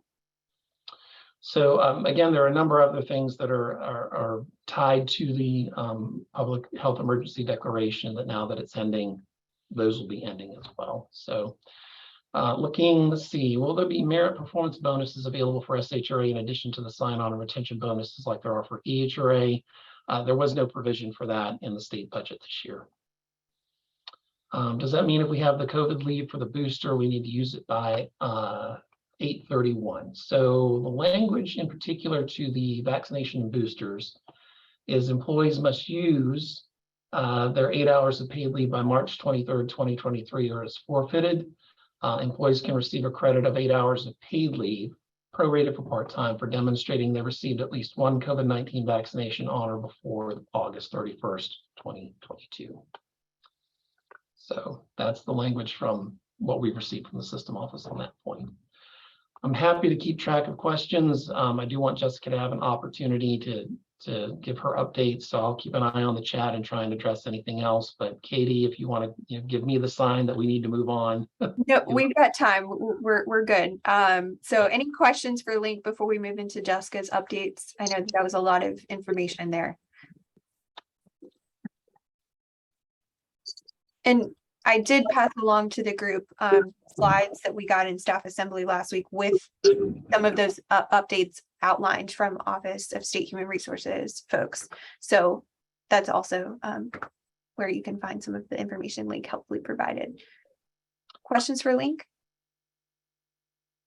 Did see one in the chat. Is it possible to extend the community service leave flexibility for those with kids who are still behind? Unfortunately, that additional community service leave provision ended at the end of June. So without the Office of State Human Resources extending that, or the legislature extending that, we would not have the local authority to extend that. I do have a question. Go ahead. For the booster, if you got J&J originally and then your second shot and that's already uploaded, will you automatically get that booster time, or do you have to upload the card again? What does that look like since J&J was one shot, do you know? I was having a real hard time understanding you. It sounded like your communication was muffled, so I'm not quite sure exactly what the question is. Perhaps if Jessica could give her updates and maybe you could put it in the chat. Okay. We did have a question in the chat. Let me get back to it. Does that mean if we have the COVID leave for the booster, we need to use it by 8/31? So if you have a COVID leave for the booster, again, I'll read through that language again. Special paid leave for vaccination and boosters, employee vaccination and boosters. That is ending August 31st. It does provide for that 8 hours. So I would suggest that yes, use it before the end of August. Is it use it, or is it you have to upload your documentation by the 31st? It doesn't specify that in the provision, but I can check on that just to confirm. I think that was the distinction I think we were looking for. Do you have to use it by the 31st, or do you have to like attest to and provide documentation to it? My understanding and the way I'm interpreting it is if you can provide documentation showing that you received it prior to August 31st, even if you do it after that date, you would still be eligible to use the leave for that. Link I'm Go sorry, Katie, the HR website, put a link in the chat, but the HR COVID-19 leave information site, the first section of that under table of contents, COVID-19 booster incentive leave says receive and document booster by August 31st, 2022, use leave by March 31st, 2023. Great. Thank you so much. Julie put her question in the chat. If J&J was your first shot and the second shot was your booster, and you had already uploaded that card last year, does the COVID booster leave automatically get added, or do we need to re-upload? The leave should already be in TIM in terms of the code for you to be able to code that leave for that date. So I don't think that uploading the documentation does anything in terms of automatically loading it into TIM. Jacob, your hand's up. Yeah, I just kind of wanted to, I think, clarify Julie's point, which is basically that the way the attestation website is set up, because I just had to help a couple of our housekeepers go through this process of getting theirs added to get the 8 hours, is it does have a separate section for the booster, where it considers it the third shot, but the J&J was also a single shot booster. So I think she's worried or concerned that because of the way the system's set up, that it wouldn't consider the second shot on the J&J a booster, which was the necessary one for the incentivized 8 hours. Great point. So Link, if your office could look into that to make sure that the attestation of a second Johnson & Johnson shot counts as the booster attestation, even though it's not uploaded into the booster section, because that's considered a third shot. Will do. Great. Katie, if I could jump in, I uploaded someone who had the Johnson & Johnson, and I don't know what I'm trying to say here. They had the Johnson & Johnson first, then got the booster, and it took it. So that it may be able to be done that way. It uploaded in the system yesterday for one of my employees. Great. Can I ask a question on that? From anyone who's done it, I did it and I did not see that there was a separate area for the booster. Am I mistaken?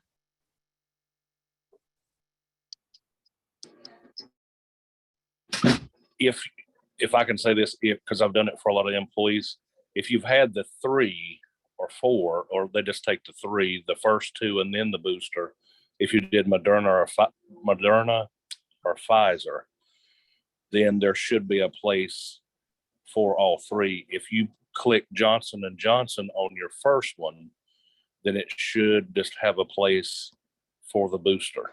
That was my experience yesterday, helping about 4 people. I'm not saying it works for everyone, but that was my experience. And there's comments in the chat, like that's correct. Only TIM administrators have the option to enter this COVID leave for employees. So you're not going to see that TIM option for yourself to code it yourself. You have to request the use of that COVID booster leave with your TIM administrator, I believe. Yeah, and there's a form that David just put in the chat to fill out for approval to use the COVID booster incentive leave. I know how you know. You're the TIM administrator, Arlene, for your unit. All right. Any other questions for Link before we move into Jessica's updates? It was a lot of information. Thanks, Link. It was definitely a lot in the state budget that we had to chew through. So looking forward to hearing more about implementation and the guidance that we get from OSHR. You bet. Awesome. Jessica, updates, wellness. Woohoo. Thank you, Katie, and good morning, everyone. Please let me know that you can hear me. Just give me a thumbs up or a wave or something. Okay, perfect. It's my first Zoom of the week.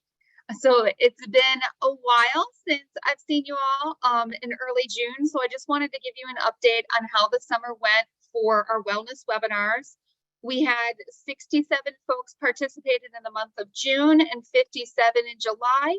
And our most attended summer webinar was on emotional intelligence. So that's very, still a very popular topic with about almost 50 attendees there.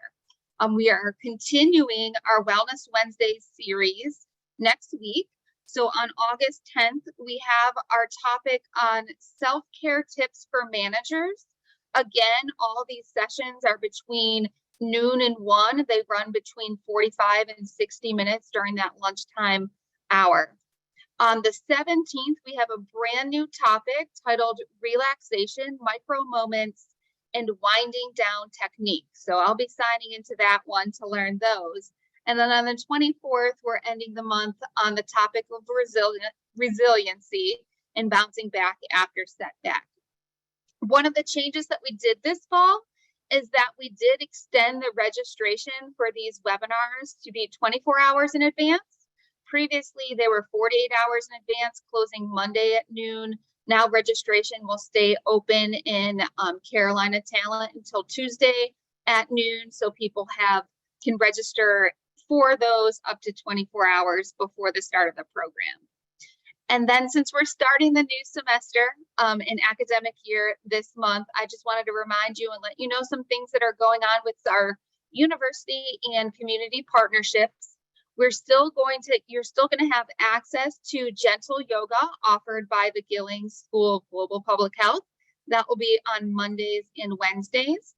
And then mindful meditation will still be offered by the School of Medicine every Monday afternoon from 12:15 to 12:45. Those are 30-minute meditation sessions led by Johnny Gherkin.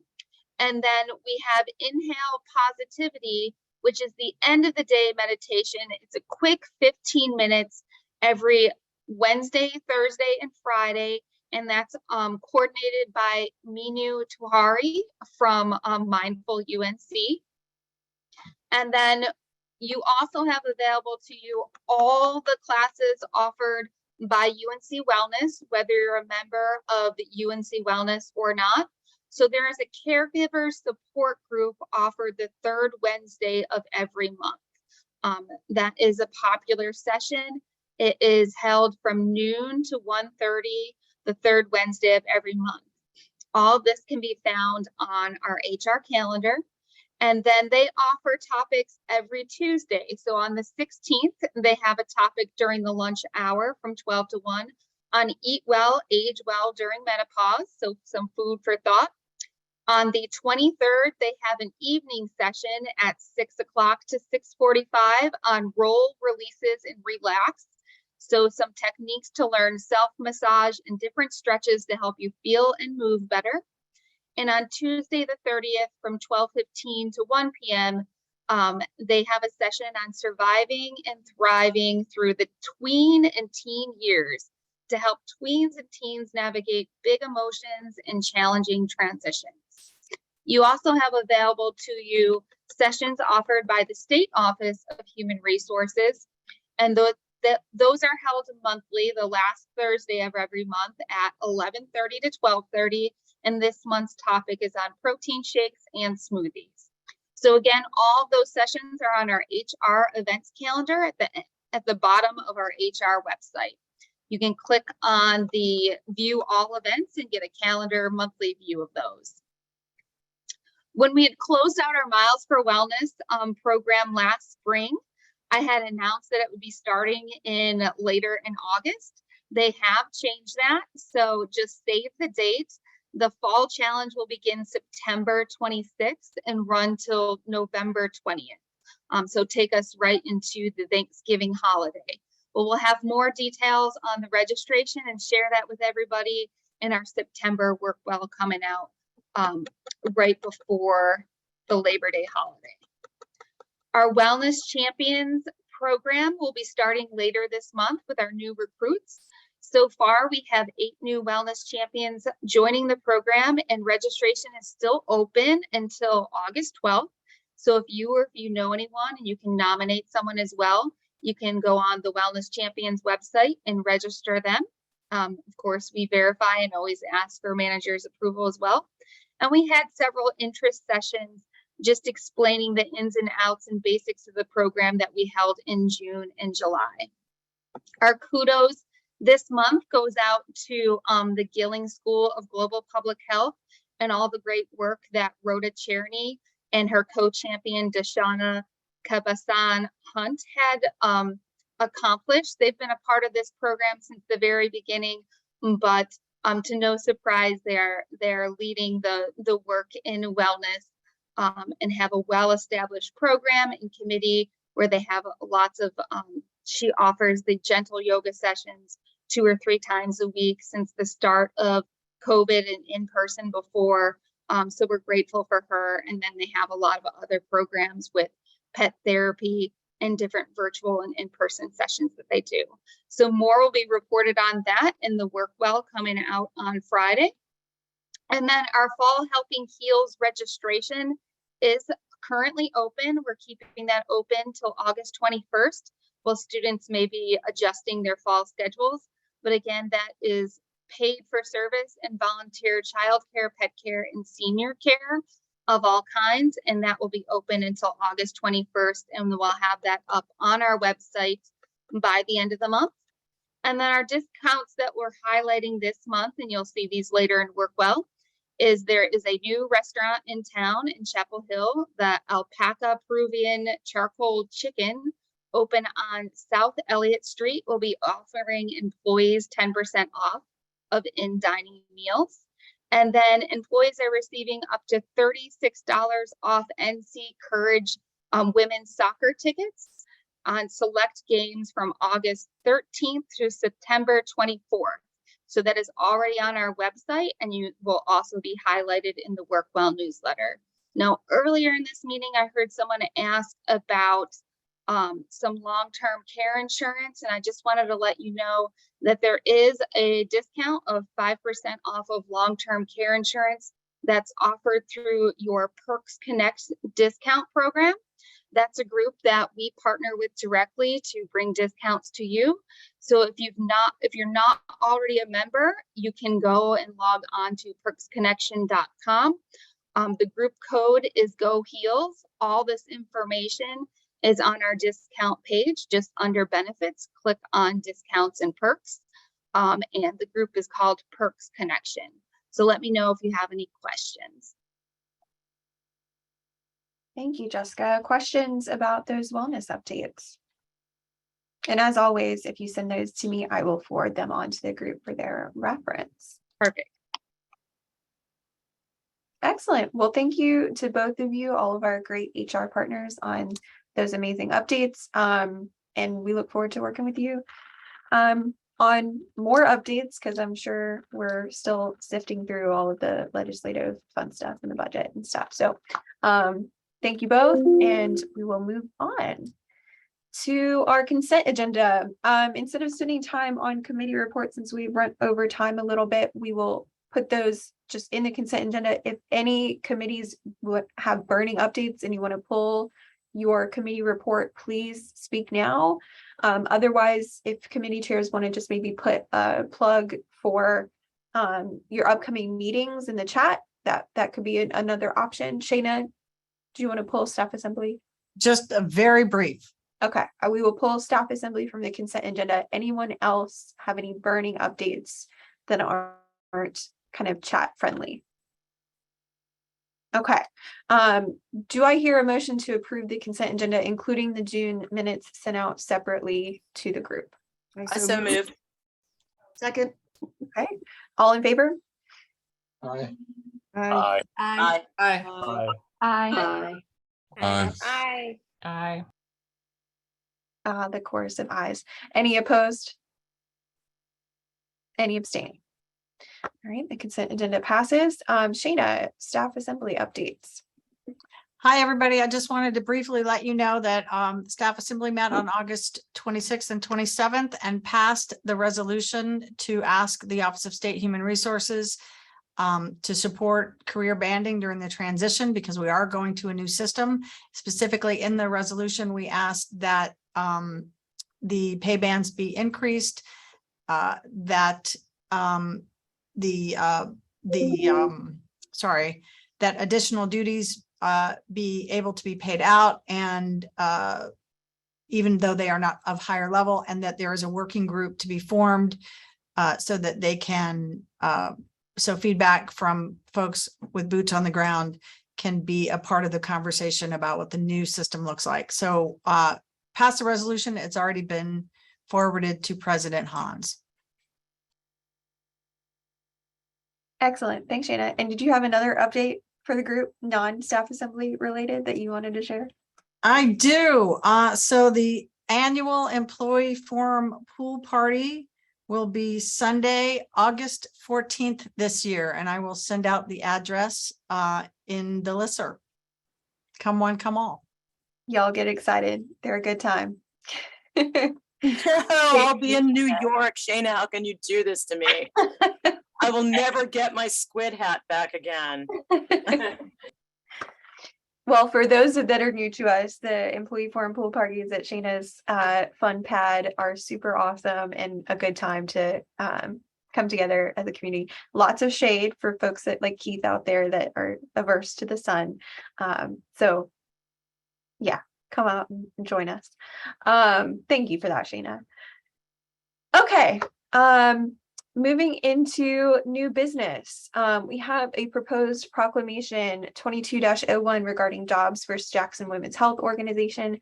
That draft proclamation was sent out to the group before the meeting. Hopefully you all have had a chance to review it and think on it, ponder on it, because it is on a, an interesting and tough topic to talk about. So Kira and Jacob, I want to give another shout out here and thanks to you both and to the others who helped kind of pull together this draft. I appreciate all of your help with that and look forward to working with you on reading through it and getting the group's feedback. Kira. Yeah, so I can go ahead and read through it, which I think is the plan. Is that correct, Katie? Yeah, do you want me to share my screen or do you want to share your screen? I can share my screen. I think if I have access, let me do it like this. Okay, can you see that? Yes, perfect. Yay. Okay, fantastic. Okay, here we go. So Proclamation 2201 concerning Dobbs v. Jackson Women's Health Organization. Proclamation of the Employee Forum, University of North Carolina at Chapel Hill, August 3rd, 2022. Whereas it is the mission of the Employee Forum to address constructively the concerns of the employees of the University of North Carolina, as well as common issues affecting the campus community. And whereas the Supreme Court decision in Dobbs v. Jackson Women's Health Organization has reversed 50 years of legal precedents and eliminated constitutional legal protections of personal bodily autonomy that generations of women and people capable of becoming pregnant have lived with their entire lives. And whereas we recognize that comprehensive reproductive services, including abortion care, is essential health care, and that access to this form of healthcare without excessive government restriction is central to an individual's ability to participate equally in society. And whereas we recognize that restrictions on reproductive health, rights, and justice are not new. For many, access to abortion care has always been a right in name only, dependent on their race, how much money they have, their health insurance status, where they work, and their zip code. We recognize that the Dobbs decision to restrict access to abortion care services further disproportionately impacts people who already face systemic discrimination and have limited health care access. BIPOC communities, people in rural communities, immigrants, people with disabilities, the LGBTQ plus community, young people, and people struggling to make ends meet. And whereas at this time, North Carolinians still have access to the full spectrum of reproductive services, including abortion, though clinics are only available in 9 of the 100 counties in North Carolina, we recognize that the new state-by-state approach has created uncertainty around access to healthcare in North Carolina.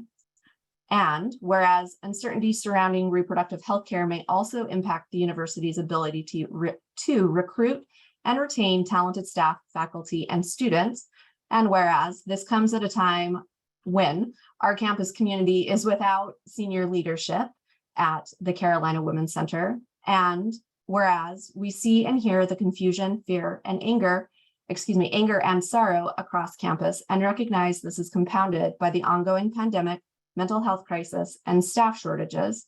And whereas there are varied reactions to the Supreme Court decision, our goal is to support those members of our community adversely impacted by the Dobbs decision. Therefore, be it proclaimed that the Employee Forum commits itself to advocating for access to comprehensive quality healthcare, including the full spectrum of reproductive services for all employees, and affirms our community members' right to make personal decisions that impact how they live their lives. And Be it further proclaimed, we recognize the quickly changing nature of these issues and will monitor the local impact of the Supreme Court decision while seeking ways to advocate for and support members of our community. If you have concerns or see changes that negatively impact your ability to participate in the campus workforce, please contact us. Excellent. Thank you so much for reading through that, Kira. If we want to scroll back up to the top, I will at this point open up discussion from delegates. I will have a little caveat here that just for those that are new to us to know, and Jacob can back me up on this, proclamations do not require a 2 reading rule like resolutions do. So that is a unique facet of this process. So after discussion and a potential vote, like that would be the end of the process for this. So comments, feedback, thoughts on the draft proclamation. Liz. I may have missed it. I, number one, am so appreciative of the people who construct these kinds of language sets in so doing. Thank you.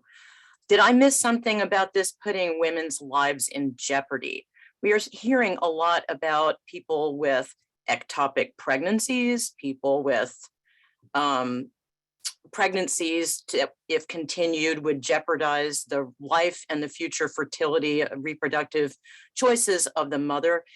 Is there something in here about how this isn't just about reproductive choice, but about actual physical safety? So I can jump in and take that one, Eliza. Thanks. Also, I'm realizing my camera is super laggy, so sorry, everybody. So we do have a footnote at the bottom of this first page, and I'm wondering if that might be a place to roll what you're suggesting in.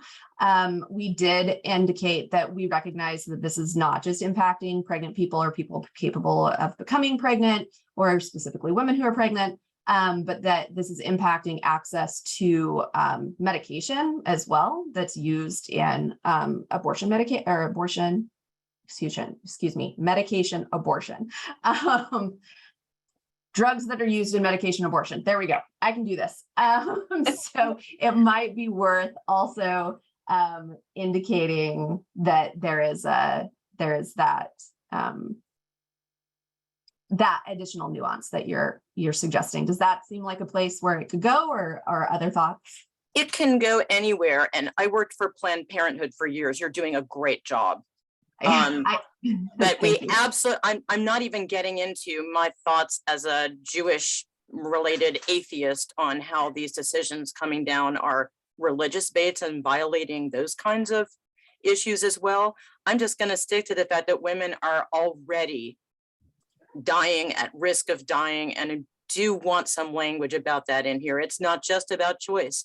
It's about health and safety and risk of life. Putting a total lie to the idea that any of this is pro-life. And then my other thing, and then I swear I will not chime in too much more, is let me just think about that. But thank you so much for this, Kira. I really appreciate it. As somebody that worked in this field from, oh yes, I know the other thing. I know this is UNC and UNC healthcare per se, including its liaison school of medicine to UNC. I just feel that our healthcare system and flagship teaching hospital is also going to be extremely negatively impacted by this, both in terms of the care they provide and the training that they provide to the young medical professionals. So that's my 3 cents. Thank you so much, y'all. Thank you, Eliza. Yeah, just to address that, we walked a pretty fine line in constructing this to make sure that we are acknowledging and recognizing the communities that are being impacted, which is significant on this campus and across the country, but also trying to harken back to a lot of the articles too that are coming out of the Chronicle of Higher Education that are on this. And so this line that you see that I have highlighted is sort of our attempt to broadly nod to that. And I have a note in the proclamation that's saved on the team's channel under the proclamation under the personnel issues section that suggests that maybe we link to the Chronicle of Higher Education's article where it indicates exactly what you're talking about, because they are talking about training, they're talking about retention and recruitment. So that might be a way to do it without having to take a lot of additional words to indicate that we get that this issue is complicated and complex and nuanced. And I commented back, I'm totally behind adding any primary source data that we've used in kind of this resolution. And I think linking to it and or adding a footnote, whichever we prefer, is definitely very appropriate. Julie, your hand's up. Yes, I'm hoping that you can all hear me. Can you hear me? Okay. So I had just a suggestion on the second whereas. So it has the word capable, and that felt very ableist to me. So I was wondering if we could change it to women, pregnant people, and those who will become pregnant, just to make it more inclusive. And I think there's a footnote I just saw that had the word capable as well. So we may want to change that. Great. Thank you for pointing that out, Julie. I think it's definitely important that we use language that's friendly to all. Absolutely. And Julie, go ahead, Katie, sorry. I know, I was just saying, I think we could definitely reword that portion to kind of avoid any ableist language. Yeah, and Julie, and I mentioned this, and just to clarify for the group, part of you hear a lot of different things in the women's movement and the pro rights movement in terms of trying to capture the appropriate audiences, and you'll hear birthing people as well. One thing, and I think Julie, we talked about this before this meeting, but I like the idea of adding pregnant people, but keeping capable of becoming pregnant, because back to Eliza's point, we're talking about a broader swath of humans being impacted by this, and not just people who are currently pregnant or women who might become pregnant. So I think that's an easy edit that we can make. And just to pause for a hot second, Jacob, I don't know if we're tag teaming making these edits, and since this is my first proclamation, I just need to know, what's the process for doing this so that we can make these edits? And since our plan is to vote on it right now, I just want to make sure we get these things integrated so that we have a complete and updated document. Yeah, you can edit as you go. My only cautionary suggestion would be to make sure that you don't keep so up to date that you miss that we may undo what we just agreed to do. That's the only, just keep it noted. So in case someone's like, actually, let's change it from will to may. That's the only piece of the puzzle that I would suggest doing it. You're welcome to do it. Okay. You certainly type better and faster than I do, but I can also do it as well. I'm gonna jump into OneDrive, or excuse me, not OneDrive, Teams real quick, so that we're looking at it. It's the same document, and I just added these notes this morning. I don't want to cut conversation, though. I can do this while we continue to talk. Eliza, you still have your hand up. I don't know if that's a new hand or a phantom hand. No, not a new hand, but I will say I just posted an article that just gave me a bit of breathing space about some of my angst about reading about this, just that it focuses on, this is healthcare first. We can talk about politics separately, and just keeping it very real. Thank you. Yeah, absolutely. Thanks. Yeah, I don't think there's any avoiding the politics side of this conversation. Unfortunately, it's very embedded in this this conversation. So other comments, feedback, thoughts on the resolution, or not resolution, sorry. I'm going to keep falling into that because we pass more resolutions than proclamations. On the proclamation, Rebecca, your hand's up.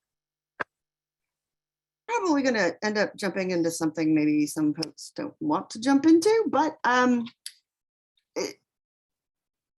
given the recent email that we received from campus leadership, I'm feeling we may want to consider some restructuring of the whereases to front load, call it hedging if you want, but to front load some of the why we're doing what we're doing, so that there's a clear understanding of who we are, what we're speaking about, acknowledging that there are those that may not disagree. But also, you know, why we're about to say what we're about to say. I mean, usually I would much rather say what we want to say and then explain the why.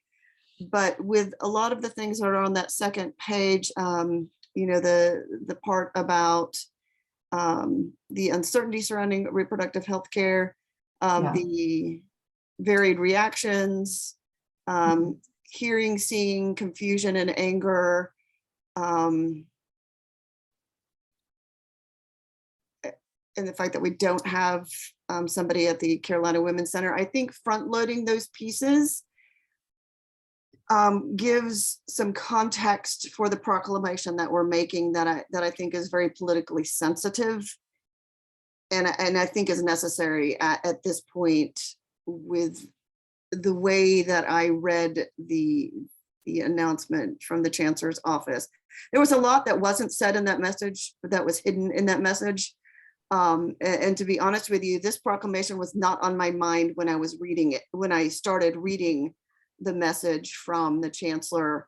But as I got halfway through it, this is the first thing that came to my mind. And so finding a way to make it flow where we're acknowledging that there are differences, where we're acknowledging why we're doing this, I think could be really important. And then ending with, this is our proclamation, I think might be, I don't want to say more powerful, but I think might be better received. In terms of, you know, another whereas that came to mind is, and I don't know how I feel about this. This is just something that crossed my mind about while we were reading the proclamation, and I have mixed feelings. But adding something about, you know, we recognize college administration and leadership may be constrained in speaking on this issue. I'm not sure I want to point that out. I'm not sure I want to call attention to that, to be perfectly honest. You know, basically saying, yeah, I saw what was in between the lines on that message that you sent out to campus last week, but it's also something that I think it speaks to one of the reasons we're making this proclamation as an employee forum, is because we know that the politics of being a campus leader at this point make it difficult to speak out. We've seen it in Illinois with Dr. Baird, and what very little has been done in terms of the administration supporting her and her speaking out. And so it's just something that crossed my mind as a possible addition. Can I quickly, I know I'm jumping in line. Julie, do you mind if I quickly add a response to that? I hear you loud and clear. Rather than saying we recognize they're constrained, in that same email, I do remember, I think, unless I'm conflating two things, there was the our fantastic fire rating. And so I think it might be better to state, you know, in keeping with our very high fire rating, we, you know, this is a platform where we feel we would like to exercise the right to free speech, something like that, rather than saying we recognize you're interpreting it differently. Does that make sense? Mm-hmm. Yeah, again, like I said, I've got very mixed feelings about, you know, my thoughts on that. Yeah, so I had just put something in the chat. I was talking about this with my chair because we're in maternal and child health, so it's obviously very pertinent to the research and she had actually mentioned that within the school, they have sort of pushed the caution button on how some of these are, like how it's delivered to the general public. And so I like the fact that it talks about support. So like the idea behind this is to support our employees and to understand that there are employees who are having it's not saying like morally one way or the other, but it's focused on recognizing that employees are suffering and things are going to happen that are not okay. Julie, I'm having a really hard time hearing the end of that. I'm so sorry. I don't know if anybody else is running into that same. How about now? Oh, that's better. That's better. Okay. I'll succinct what I was just saying. I put it in the chat, but the caution of like pushing something, but the fact that it says support, so really focusing on the fact that we are supporting our employees because we know that our employees are going to be suffering because of this. And so we're not morally saying we agree or disagree or what this is, but that we're taking a stance of support. And then it sounds like those emails from school leadership or university leadership, that's okay to do that. It's just more taking a stance that we think this is okay or isn't okay is what they really want us to stay away from. Or even that the university is doing that, and we are not speaking as the university. So trying to make that distinction, and maybe the first whereas where we're talking about why we're here as an employee forums, making a statement on this issue, trying to kind of flesh out that little bit of we are here to advocate on your behalf and kind of present these things to the administration, not we aren't to the administration, kind of like trying to I don't know how to word that, but adding some language there to beef that out a little bit and make it clear we are not speaking as UNC-Chapel Hill as a whole. I mean, we could, Katie, very easily. I'm a big fan of if we said it once and we've said it well, steal it and just repurpose it up into a different section. So, I mean, we do say it at the end, and I'm just going to drop it here and then we can figure out where it wants to go, that we advocate for and support members of our community. So maybe we start with that and we end it. So we bookend it pretty nicely. I'm seeing nodding heads. Love it. Okay. So, I mean, what we could do is the mission of the employee forum is to advocate for and support members of our community as well as address blah, blah, blah. Do you want to start it out with that, or do you want to do address constructively and then tack it on? I'm trying to think of where best it would flow. I think ending that whereas with as well as common issues affecting the campus community seems strongest, and maybe trying to move that up to address constructively the concerns of employees. I mean, we could do it like this is what I was thinking. Yeah. And I was more thinking along the lines of adding something at the end, stating something like, and present those concerns to the wider administration or something like that, to make it clear we are separate from that. I don't know if that's the best way to word it. I think I got a little lost, but I was also editing as you were talking, because I realized we had as well twice in that proclamation or that whereas. So can you say it one more time? Yes. So, and to present these concerns to the wider administration or something along those lines. So any ways to advocate and support members of the community. Oh, no, I mean in the very first whereas. Oh, I'm sorry. And members present those concerns to the wider administration. Do you want to do it after the as well as common issues and present these to the? Sure. What do y'all think about that? And I'm realizing we're almost out of time here. And, and I think that this definitely, with all of the suggested changes, needs to flesh out a little bit more. Jacob, parliamentarian, please help me out here. Are we allowed to vote on proclamations at the executive committee? Nope. Sorry. Pardon my French. We as executive committee cannot usurp the authority of the full body. That would be extremely. We would have to call a special session, correct? If we wanted to do something, we could, as the executive committee, issue a proclamation in theory, but no, we cannot simply issue a proclamation on behalf of the full body. Can we vote? Can we vote via email? Like, can we send this out? No, that is specifically outlawed in our bylaws. Oh, is it? Okay. Yep. See, this is why I don't do that job. I do this job.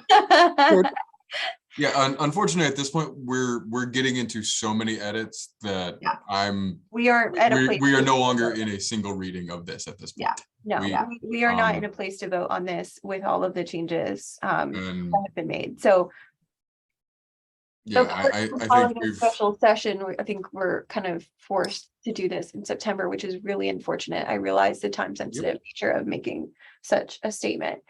I mean, I will say, like, it's all time sensitive, and it also, the situation is kind of ever evolving. I mean, you all probably saw the news yesterday with the lawsuit that was filed. So I think for what I'm kind of thinking is we're still in that gap from a communications perspective where it is like timely, especially at the start of the semester where we're all coming back. Would it be ideal to have this roll out before classes start? Definitely. So we hit the ground running with like, we get what's going on and we're here to support you as you come back to campus. But I also think, you know, if we can hit this at the 1st of September, that still gives everybody some breathing room to get through the first of the semester and then start paying attention a little better to what's going on. So I think if we push it later than September, I think that's a problem. But I think if we can hit it in September, I think that still hooks into the timely nature of this, in addition to the timely nature of the start of the semester, if that makes sense. Agreed. So I think at this point, if you all on this call are interested in helping Kira, Jacob, myself, and others work on this proclamation and flesh out all of the edits suggested here, please reach out to Jacob. Are you willing to compile all of those folks and invite folks again? Sure. I will make a suggestion though, that from a parliamentary Senate proceeding, that we don't necessarily make so many edits in an open body session. This really, the way a proclamation really works is someone submits it, the parliamentarian says, this is legal, and then we put it forward. We make minor edits. We're completely re-editing this document for the 5th time now. Yeah. And if we just want it to die by committee, let's just kill it by committee. But this polite version of, oh, but I think we could do this, or what about leadership? Nah, we're just gonna nitpick this until it's not pertinent. And to be honest, I'm becoming frustrated with it. To go back into writer, not parliamentarian. It is a great point, Jacob. But I think the last time we edited this was literally like, I think the day before the Board of Trustees and like these statements came out from the university. So it just inherently changed the baseline from which we were operating. So I think it's worthwhile to take a second look at this, given all of that. I hear your points. I disagree with your points, but I hear your points. The fact of the matter is, what happened is administration came out and said, we can't take a side. And we came out and said, hey, we've taken a side. And now we're worried that we've said that we've taken too much of a side. I don't think we're saying we've taken a side. No, I think that we're just trying to make the wording as clear and as organized as possible to make it clear that we're not doing that, given that recent statement. We are at time. So I will say two important things before we end. Next Thursday is our next Vice Chancellor Representatives meeting. If you've not presented to Matt the questions via the Qualtrics that you want to bring to that meeting, I think that's due tomorrow at 10 a.m. So make sure you submit any questions you want to bring to that meeting.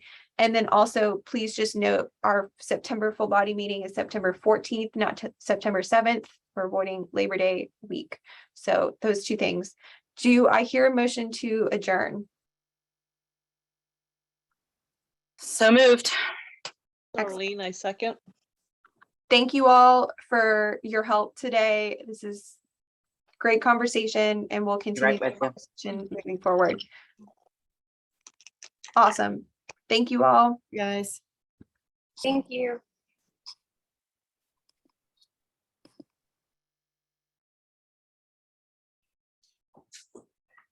Can I just ask a quick question? Can we stay, Katie, Jacob? Yeah. We just stay on for a hot second? Yep. You don't need me, do you?